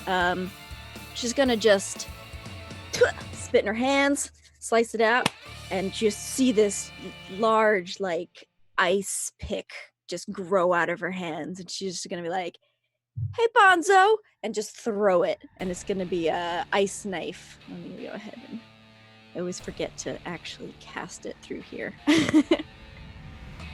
What level is that? First level? It's only a first level spell. There you are. There you are. Go. Okay. I like that you're egging it on. Go. Cast. What'd I get? Did it go? Yes, it Pretty did. good. 22. Whoosh. Okay. So what is the dexterity saving throw for? Go to that page. Does it Dex explode on the 16. same time? Yeah, so if it misses, it'll still explode on them, and miss. ranged 1d10. If it hit or miss, the shard will explode. Got The it. target must save on a Dex saving throw 16. No. Oh, these numbers. All right, so Numbers. All right. So you pull out this ice pick. Oh my gosh. And send it jolting forward with great speed. And it, in comparison, it doesn't look too huge when it just pierces the shoulder. Shrugs it off. And then it bursts, and there's like a hole going straight through. And it looks down. And it looks at you, finally turning its gaze away from the fortress.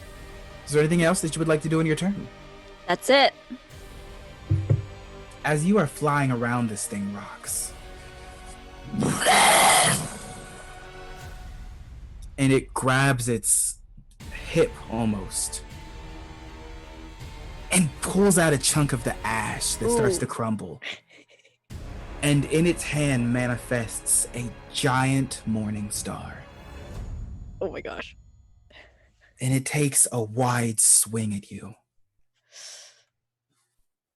So let's see.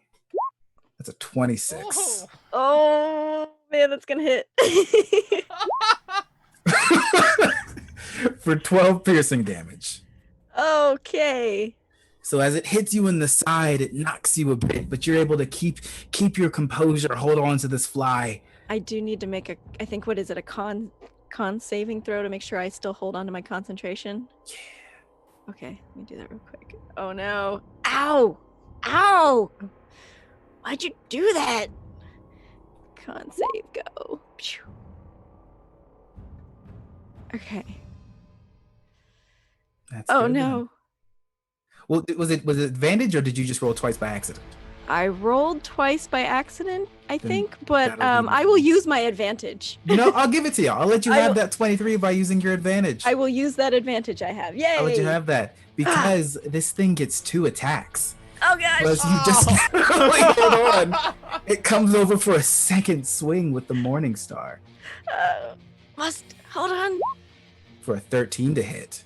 Oh wait, I don't think that hits. Oh, too many tabs open. Yes, it doesn't hit. So it just narrowly misses, Go fly, go. Whoosh, whoosh. and the chunk that it took out of itself seems to reform, but the Morning Star stays. Ooh. And as you're flying around, Rox, and all of you, you notice that the giant's feet stop touching the ground. Uh-oh. And it seems like it's slightly hovering now. So, next in the initiative order is... A flying giant. I think it's you, Delilah. Yes, it is. Okay. Delilah, being amidst the horde of creatures getting entangled in Rox's vines, is going to kind of just like go around to all the different creatures and kind of pick them off and poking them with her short sword. I like it. And yeah, so this is going to be an attack. Go for it. Yes. Okay. And damage. And then there's also a second attack because as a fighter above level 5, I get a second extra attack. Whoop. So I'm gonna guess that's also a hit. Yes. Okay. All right. You know, she's just kind of walking around, just like poking at them, you know. They're already all like up in tangles, so she's not too worried. And as you're going up and just like stabbing through them, the flame almost like makes the ash turn into dust and then dissipates into the air. And you see them looking around, angry, full of rage. And you're just nonchalantly, no. Cutting them down. And then last but not least, Tolrock. What do you do? Yes. As the horde continues to approach, how badly damaged Oh does the wait, giant? I'm sorry. Gabe, on the giant's turn, it had to Oh, you're roll right. the necrotic damage. So it takes Great. 1d4 necrotic damage. And then a Constitution saving throw? Yeah. Nope. Good. So it keeps taking that damage. And that's a nat 1, which made there's a Oh. +6. Wow. Amazing. All right. You want me to roll it, or are you gonna roll the d4? I'll roll it. Go for it. Sure. Then I don't feel bad if it's a 1. But I do Max feel bad when damage. it's a 4. Ooh, yeah. Also, Alright. it cannot heal that necrotic damage unless it takes a rest. I got you. Mm-hmm. It's fine. Go. Whatever. Tolrock, go ahead. I don't care. I don't even care anymore. The horde of ashen berserkers, the front portion of them looks like they're not seeming to revive. There's still 20 or so left, but you have gotten rid of about a third of them already. Oh, brilliant. As they're approaching, would you say that they're sort of grouped, or maybe long and thin, or maybe long and thin? They're pretty grouped. Pretty grouped. Yeah. And I think the fireball is still the weapon of choice. Then I'm going to fire off another 3rd level fireball. I'm going to aim it if I can, so that it encompasses everyone, including Delilah and the giant. Okay. But I will be using the Curthal spell. Yep, so it doesn't. Got it. Meta magic. Good gracious. Yes, DC 17, 31 points of damage. Just Wow. one sorcery point to avoid hitting Delilah there. I want that 20. That is a 12. So another 6 or 7 of them are just completely annihilated, and they do not revive. They are down and crushed. Oh, well, as if that wasn't enough, there goes another 2 meteors. Oh my goodness. Hello, I've been That's researching what I for many like. years. Oh. There's my Okay. 20. There's a 9. You only get 1. All right. Is it half on a success? Yep, so that'll be 5 damage. Fantastic. 5 and 4 for 9 total. All right. Take that. Yes. Well done. Been researching for many years to deal a lot of damage to things. All right, and then top of the round, to you as. All right. So, seeing that the giant is focused on other things, I'm going to go ahead and I'm gonna flank. I'm gonna come around behind it. Mm-hmm. It's the absolute last thing from what we can see of the oncoming barrage. Yes. Interesting. Okay. So yeah, I'm gonna come behind it, and I don't think I get it. There aren't You won't flanking from rules, this, right? just because this thing is humongous. Right. Okay. Okay, but I'm still gonna. So I'll still have my swords out. I'm gonna go ahead and slash again. regular short sword. That hits. All right. And Take then another chunk out. Sword of Wounding. And that 23. hits. Yeah. All right. So now it'll be 2d4, right? Yes. Excellent. So 2 more chunks of the ash fall down and crumble, not seeming to repair themselves. And I look up at Rox's on the fly, right? About yes, look up at Rox, and I just with my swords in my hand, just kind of like thumbs up. Awesome. Very excited. So, when that happens, as Rox, you see that the giant seems to still be staring at you. As you see a second face form in the back of its head, look down at you. And now it is the Berserker's turn, so I'm going to make a strength saving throw. Yes, please. All right. That's a 10. Yeah, they're still restrained. So they are not able to move. So, the ones holding spears, eyes glowing red, and they let out bellowing roars. They're going to throw their spears at you, Delilah. So, let's see. And they get advantage because they are raging, in a sense. But their X's trash. Okay, so the 21 will hit me. All right, this is the second attack, a nat 20. Oh! But The because nat of your dang adamantine armor. The nat 20 hits, but adamantine armor makes it And a then crit. Third attack. Does a Wow. 17 hit? It does not. Now, the good Wow. news is that you reduced them by so much health that they did not get 6 attacks. Yeah, I guess we So- did get a little lucky there. That is going to be call it luck. 66 plus 6. I call it preparedness. Yes, so the spears are doing 2d6 plus 2 each time. Oh Ooh. my goodness. Yes, you all made very good choices. That is 27 points of damage. Oh my god, the Ugh. duality of that roll! Fine. Wow, that's crazy. That's so crazy. Ah. Yeah, that is. Oh my gosh. And when they send out their bellowing roar, the giant mimics it. Ooh. The giant's roar is almost a ghostly wail. And Rox and Az, you feel literally being shook by the reverberations of it. But they can't move. So next, it's your turn, Rox. And so my plan begins. Where is Az exactly? I'm now behind the giant. Yes. Okay.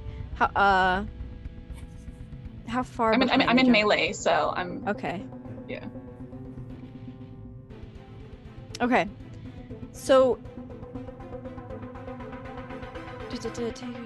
any creature within 5 foot. Okay. In front of the is the giant still moving forward? Mm-hmm. Then in front of him, I shall just crumple my hands together and go, "It's time to rock!" And I'm gonna cast Erupting Earth in Ooh. front of it, All right. and it needs to make a Dexterity saving throw or take 3d12 damage. All right. These rocks just kind of go like an earthquake. That's a 2. Yes! yes. All right. So, third level. I suppose I forget. Okay. Hit. I'm getting better at this. Okay.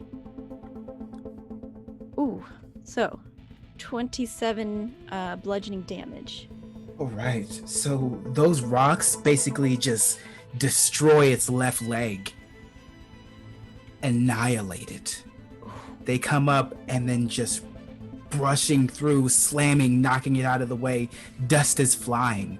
And when it clears, you see there is only one leg that it is standing on.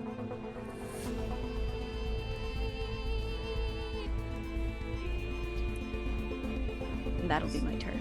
All right. So now it is the Ashen Giant's turn.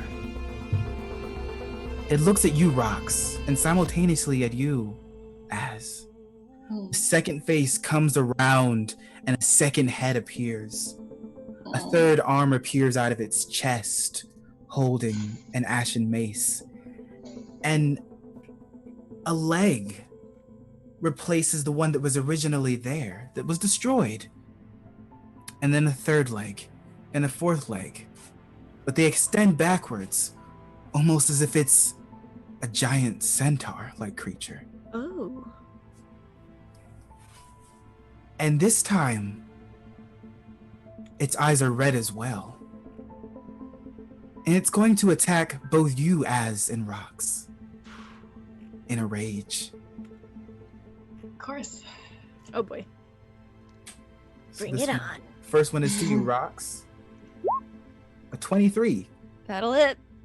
for 22 piercing. All right. Got it. And then the second attack. Mm. That's a nat 20. Oh boy. I do not have adamantine armor. Well, this is still Rox. This is still for me. Oh, It's is okay. it? I'm a brute. I can handle it. Oh, it's Four. 2 on her and then Rock. oh geez. For 40 piercing damage. I'm still good. I told you I'm a rock. I can do this. And then the second round of attacks are to you, Az. Oh no. 27 to hit Yeah, that will hit. for 17 piercing. Okay. And then the second one is 18 to hit Yep. No. for 21. Okay. I'm still alive. And as it's like swinging wildly, it is actually going to try to keep moving forward. So you will both get attacks of opportunity if you would like. Yes. Yes. Definitely would like. I definitely would like. And Delilah, as you are like just stabbing through these ones around you, you see this giant thing now galloping towards you. Boy. Oh. It doesn't 11, I don't think 11 hits. 11 does not. Yeah. But I will come in and using those now displaced rocks from the ground, my attack will actually, this attack will make me lose concentration. I will probably have already lost concentration anyways, because that was, a lot of damage. Oh, it's fair. Lose concentration, and all of the vines and roots just go and kind of come back into the ground. And instead, I will take my own style of druid rage, and I will cast Wrath of Nature. As I do, I will use the rocks, and I will cast that. And the rocks will just be launched at the one right after the other at this giant, just boom, boom, just going straight through them. That's a 3. Oh, gosh. So another one of the arms just smashed through. Ah, are you serious? Ah! Well, isn't there damage underneath it already? What's that? I see a 46 and then 38. Oh yeah, I'm looking at the wrong spot. Yeah, no. You had already rolled. It rolled better than the 5. It rolled Oh. a 20 and a 20. So it rolled Oh. 40 points of damage. Ah, there we go. Okay. Yeah. So then 40 points of damage slammed into this thing. And one of the arms holding the Morning Star crumbles. Feel the wrath of my nature. Ha! Time to rock again. And then the next person is you, Delilah. This thing gets to be about 30 feet from you, and now the horde of berserkers are free from the vines. What would you like to do?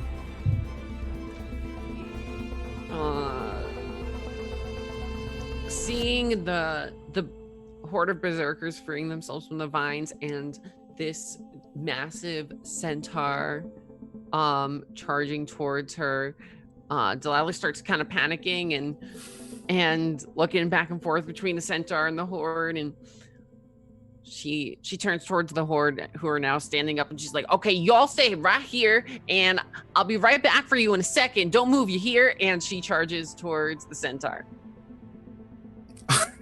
Okay. How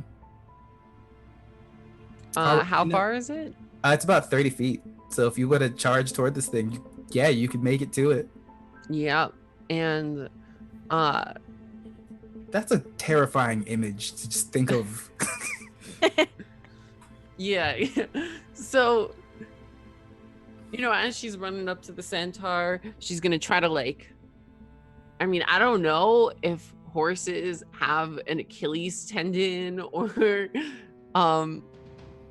but she's gonna try to aim for the horse equivalent. You're so brave. And with her sword, and she's gonna give it a go. That hits. Okay. All right. And then second attack, because extra attack as a fighter. Yep, that hits. Oh my gosh. Better damage. 7. All right. So a total of 48 damage. Dang! You just basically like a sliding slash through one of the legs, and it lets out, if there was a humanoid neigh. With a whip. No, it literally says nay. Neigh. Nay. And that's that your turn. All right, Tolrock. It is yours. How far is the horde from the gate? About 20 feet. Perfect. Then, on my turn, I will use the quickened spell, which when you think about it is quite ridiculous, to cast a 4th level spell as a bonus action. Do it. As I'm going to place Storm Sphere on the gate, or just in front of the gate rather. So the radius, a 40-foot space in front of the gate is covered by this Storm Sphere, and each creature in the sphere must make a saving throw of DC 17, strength saving throw, or take 2d6 bludgeoning damage. It becomes difficult terrain again, and until the spell ends, well, we can do some other fun stuff. That's my bonus action. I'm gonna roll that strength saving throw just now. 6. No. 2d6 plus 3. And so for those watching, I am using a horde mechanic for these. So for example, right now, Scrat, when you rolled that, you're actually doing more than 6 because I'm treating it for each one that is there. So it's essentially multiplying it, which is not good. All Depends on your perspective. That's And how bad does the Ashtor look? pretty bad. That third leg, hate that sentence. That fourth leg is not regenerating, so it looks like it is only running on 3 currently. And with this regeneration, might Tolrak, with their years of study, believe that is an undead feature? Yes. That answers the last question. Okay. Then in that case, I will cast a 4th level chromatic orb at the creature. 17. That hits. And in your head, you hear a voice saying, "Do you accept help?" And it is Leo's voice. Of what kind? Divine. I look at the black ichor dripping off of my body as I'm taking my magic from the shadows and kind of... Perhaps you should ask one of the others. I asked you. Fine, need so be something else. it. All right, roll your damage.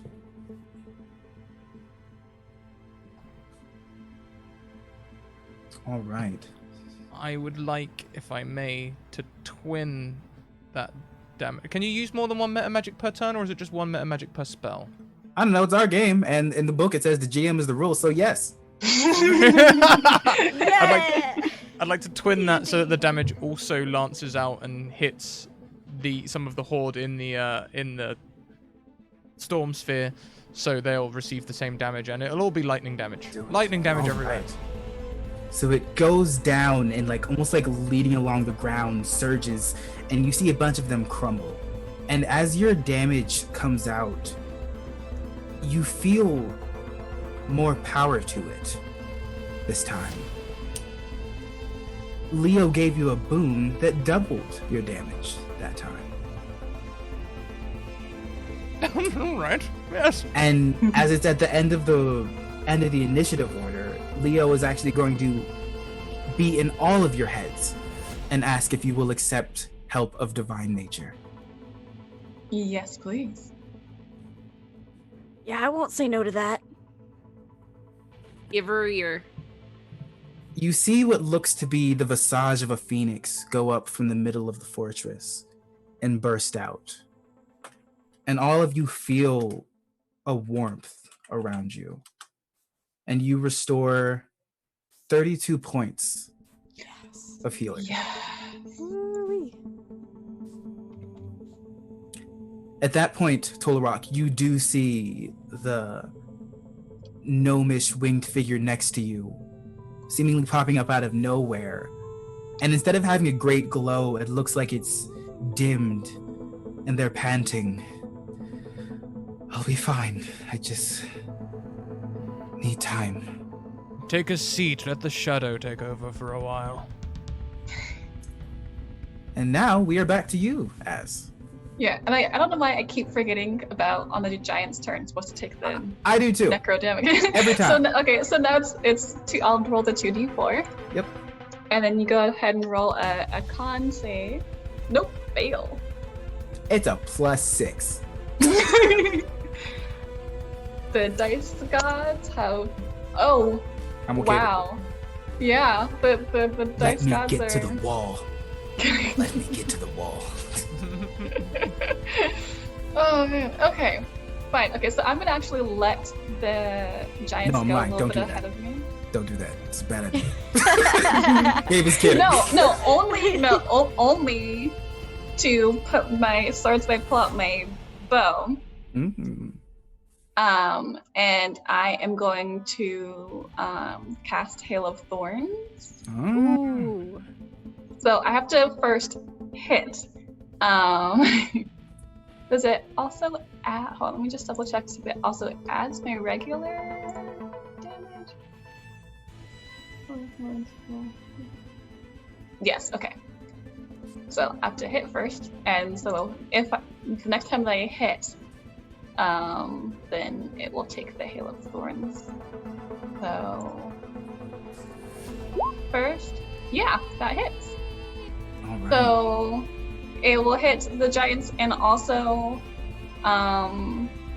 creatures within 5 feet of it. I don't know how far away you are, Rock.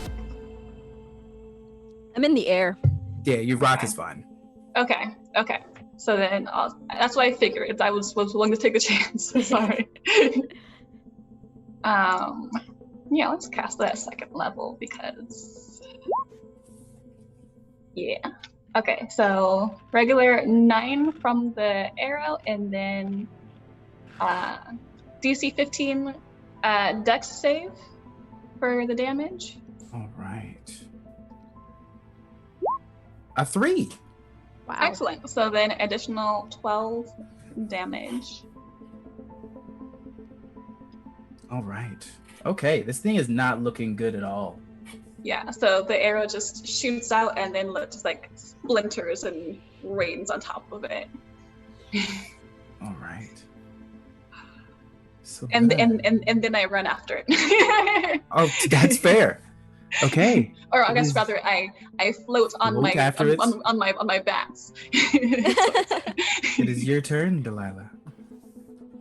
There are not very many of these creatures left now, maybe 4 or 5.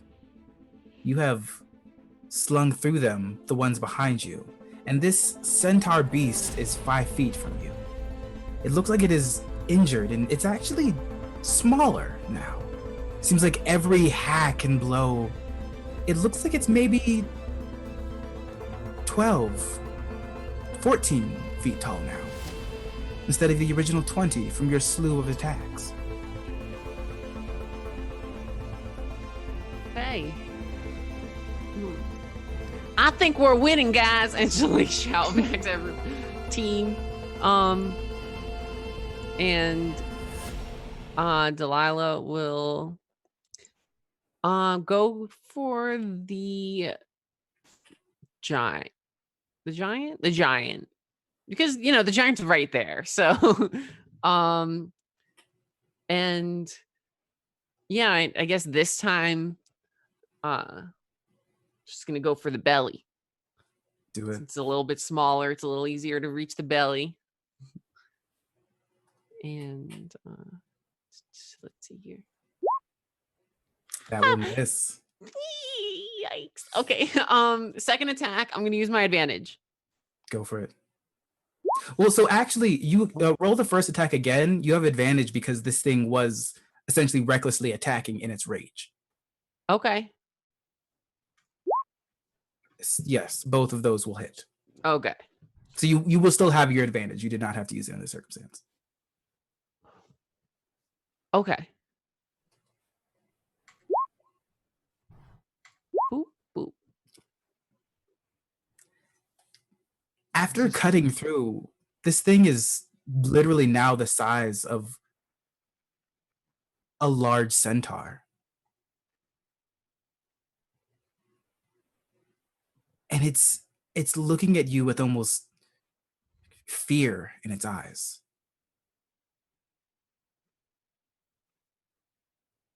Is that your turn, Delilah?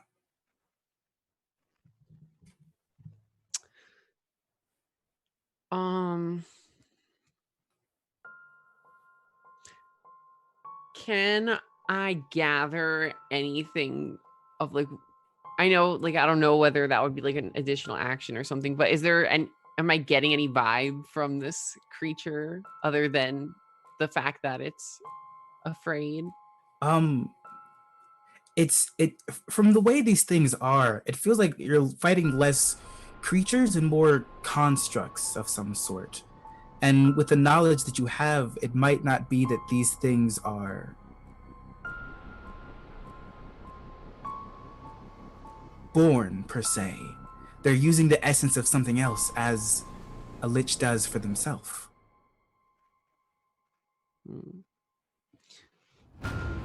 So the lich is feeling threatened. And and Delilah will enter. So it is the turn of the Ashen Berserkers. There's 4 or 5 of them left. They are trying to charge through and have failed distinctly. And then they stop moving. And one by one, they just crumble. Delilah, you feel a cold breeze. You look over your shoulder behind you, and there's someone standing at your back. A skeleton made of metal. Ash pouring out of its eye sockets. I had planned to wait. I had planned to give more time. Oh, but you all give me my phylactery!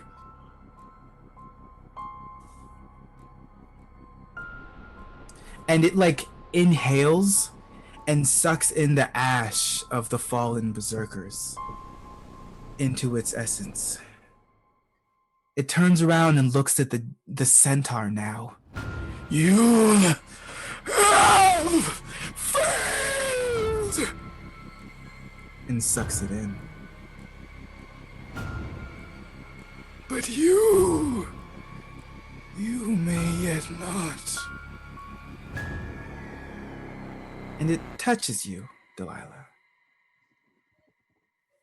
Need you to make a Constitution saving throw for me, please. Okay.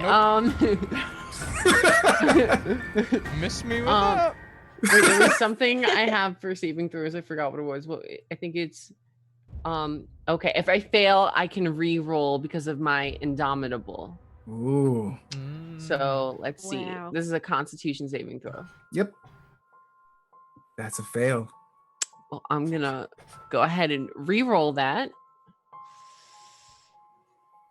That is a success. Yes. So you take 31 necrotic damage. Whew, okay. As you feel almost as if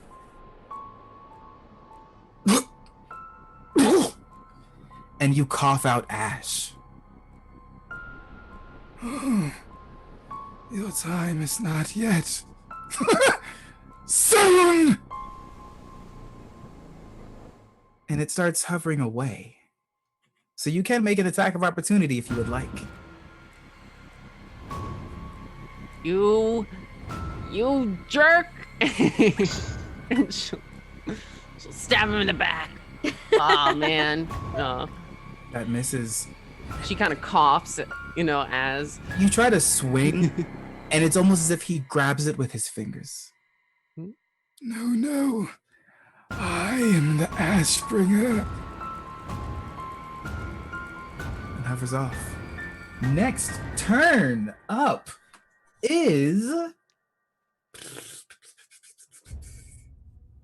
you, Rox.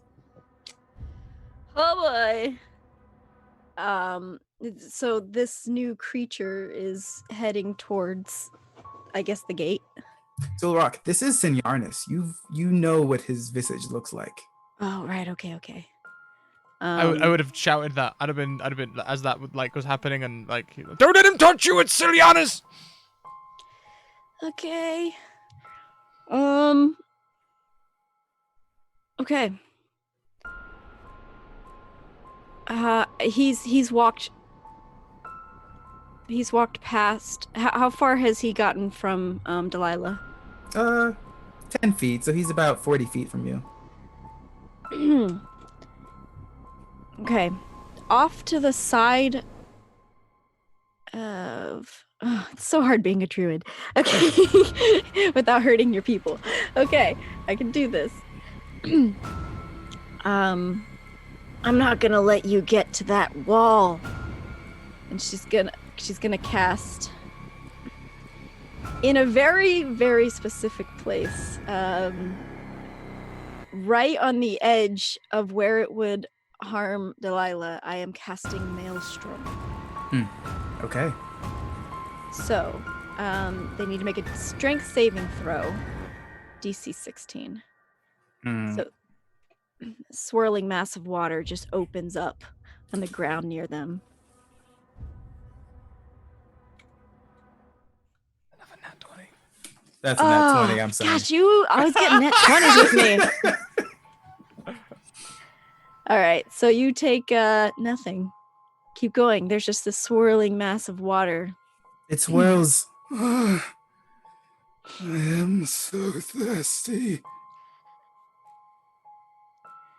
I thirst and hunger. Always. And it turns and looks directly at you, Rox. All I'm in right. the air, just flapping. Next is your turn, Tulrock. And then it looks at you. Ah, the wise orc. Play with me, won't you? How far away is it? About 35 feet, actually.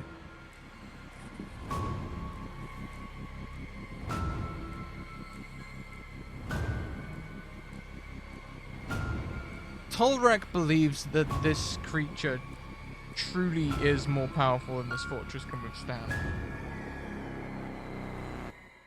Almost offhandedly, as though testing their defenses, they're gonna fire out a lightning bolt from the storm sphere as a bonus action.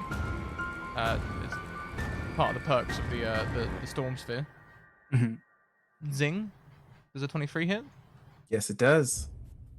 They'll take 12 lightning damage. And it actually does hit the skeleton, and you see him look down and look up, almost shocked. No pun intended. Surprised. What have you done? Why can't I feel it?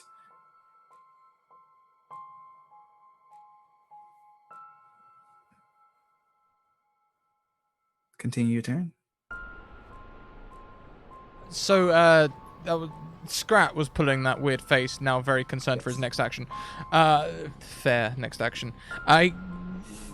Tolrak's gonna jump down from the wall, Okay. or run down through the gate and head out to be within 10 feet of this creature.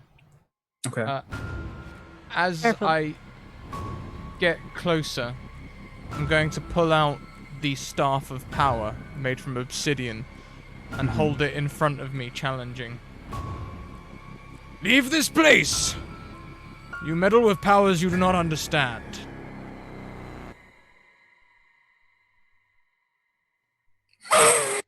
And it just like a ghostly aberration of its face appears.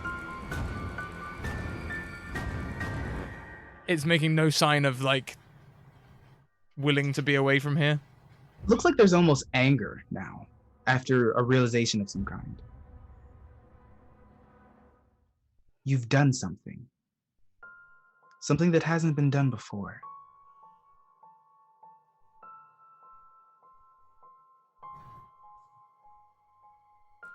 Do it. This is Gabe. Do it. I'm gonna break the Staff of Power over my Alright. knee. All right. What's that do?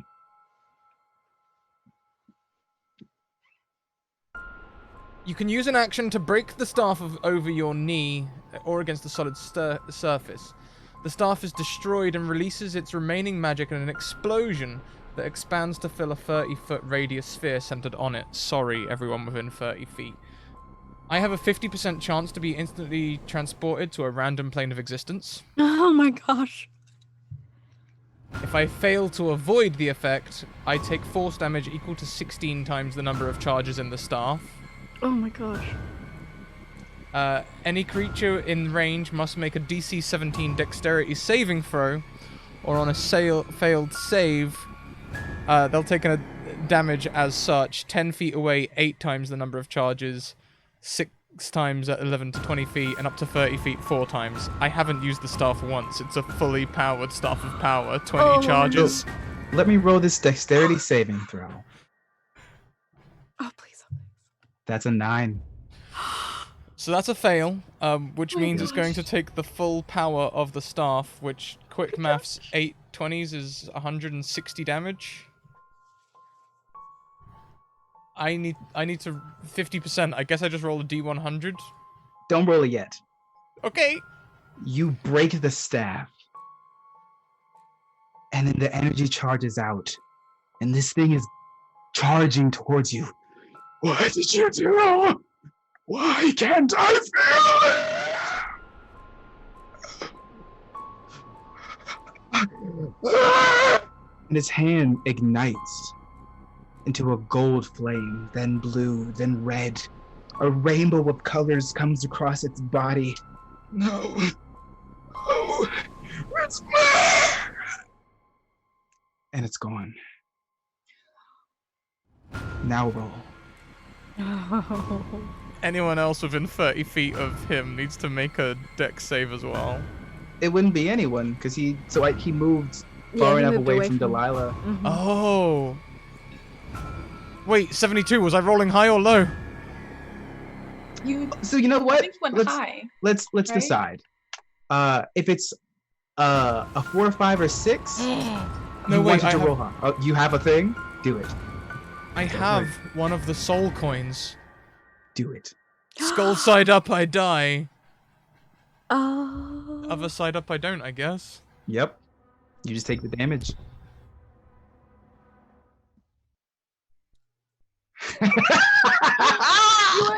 Well, you take damage. Roll the No, damage. that's so I think Oh. skull side up I would have died, because if I don't teleport, I take the damage. Oh. Oh If no. I So you're do- teleporting. I get teleported to a different plane of existence. A random one? I like it.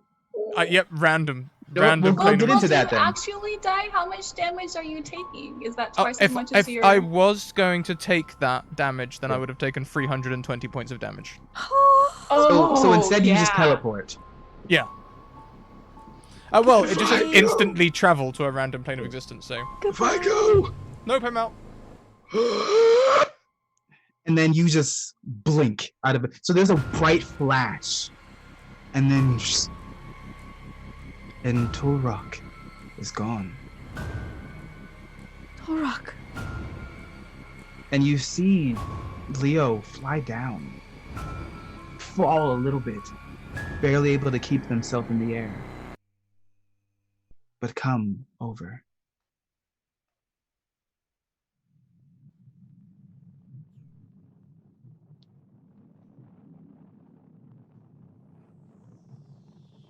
Touches the space where Tulrock was.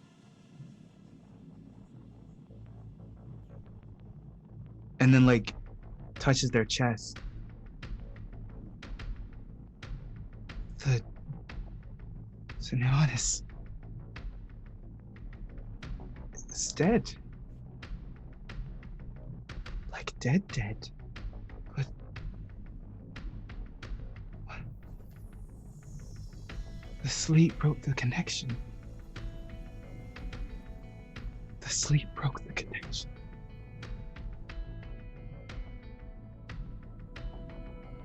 But at what cost? And you see a scorched earth where Tulrock was. Vicaris limps his way out, and you see many people step out and look at the ground that was once ash, that now seems to start to dissipate into the ground, and flowers around.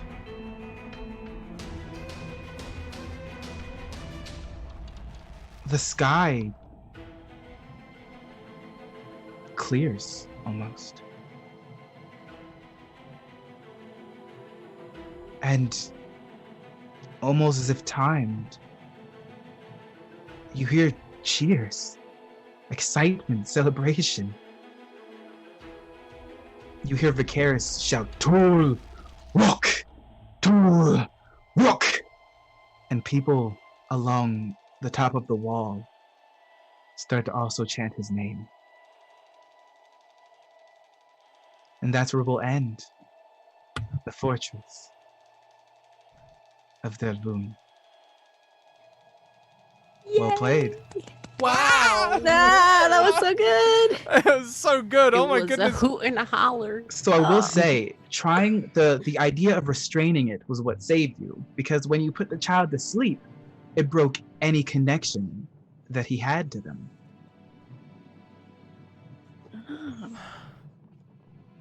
Well done, all. You didn't just survive. You won. We did it. Oh yeah. We won D&D. We did. I want a medal. Rock.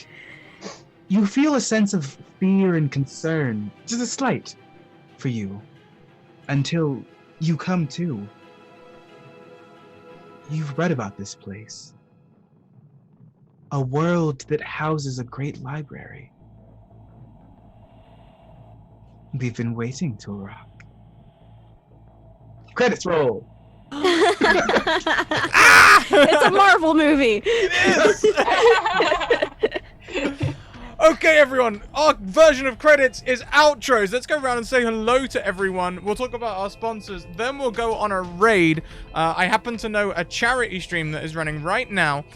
We were supposed to be going to attend the charity next weekend, but guess what? It was for immunocompromised kids, so Oh no. yeah, we're not doing that anymore. But that means that the funds that Other Charity Stream raises have more time to have more effect. So, still very worth going. We're going to go on a raid there. But before we do that, let's go around and say hello to everyone. Let's start with Jagon's Gold! Believe me! Hello, I am Jay or Jay. Wait, that's an intro. That's not a goodbye. Yeah, this was a great time. And Gabe, you make a really good lich. Like the voices and like the face, it like killed it. Yeah, this was a great time. Fantastic. Thank you so much. Next round, we have Lady Boulder at all. Scandalous! Yeah, this was an incredible game. Oh my gosh. Thank you, Scrat, for inviting me. Thank you, Gabe, for throwing this together. This was incredible. I had so much fun. Yeah, I cannot wait to come back and play more games. Hell yeah. Next round, we have Real Hope Lavelle. Hope! Hi, this was such a great game of D&D. You made me remember just how happy D&D makes me. So thank you so much, Gabe. In these times, I really need this distraction, and it's been wonderful. I haven't felt this happy in like a week, so thank you. My name is Hope. Please follow me on Twitter if you like stuff about D&D. I post a lot of stuff about D&D, so at Real Hope Lavelle. Thank you so much, Scrat, for having me on. Have me on again, please. Always, always. Last but most certainly not least, the DM of the hour, the Dreadlord, Gabe James Games. Hi, so I'm Gabe. This was so much fun. I've been in the player seat for a while, and I've been itching to get back into it. And I've been talking to Scrap back and forth about wanting to make something happen. They were like, "Hey, do you want to play on Friday?" I'm like, "Yes." I don't care what I have to do. I don't care what I have to think of. Let's make it happen. And this was a fantastic group to play with. You gave me so much material to make this story fun and exciting, and it was beyond anything I could have hoped for. I had that, maybe I'll extend it to 3 days, but you all were terrifyingly effective. But in the best way, because I knew that I was dealing out terror when those criticals came, and you with your adamantine armor, twice. I couldn't have asked for a better crew to play with this, and to be honest, we did a lot of story for 3 hours. Mm-hmm. Yeah. That was really well paced, actually. That's a movie right there. Yeah. It felt like it was a battle, but it felt like a story. Sometimes battle just doesn't, it's just battle, but this really felt very narrative, so thank you. I'm absolutely glad. Thank you so much. Taking notes. Yeah. As for me, everyone, check out my social links.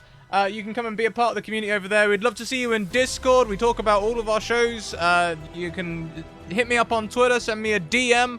I'll get you into a game of D&D. At the moment, I'm especially trying to make some space for those service workers, retail workers, cleaners, and healthcare workers. Y'all need a break, and I can give you 3 hours of that. That's something I can do. So hit me up. We'll sort something out. Also, check out my sponsors, Hero Forge with the minis. Check out the Deck of Many with the magical cards, and also the cute, fun wood creatures trying to stop the wood from being on fire. And check out Mage Hand Press with all kinds of expansions for 5e, including their main seller, Dark Matter, which is space. But you can also catch out their Fey Folio on Wednesdays at 6 p.m. EST. Like I say, we are going to go on a raid, so join me in the raid.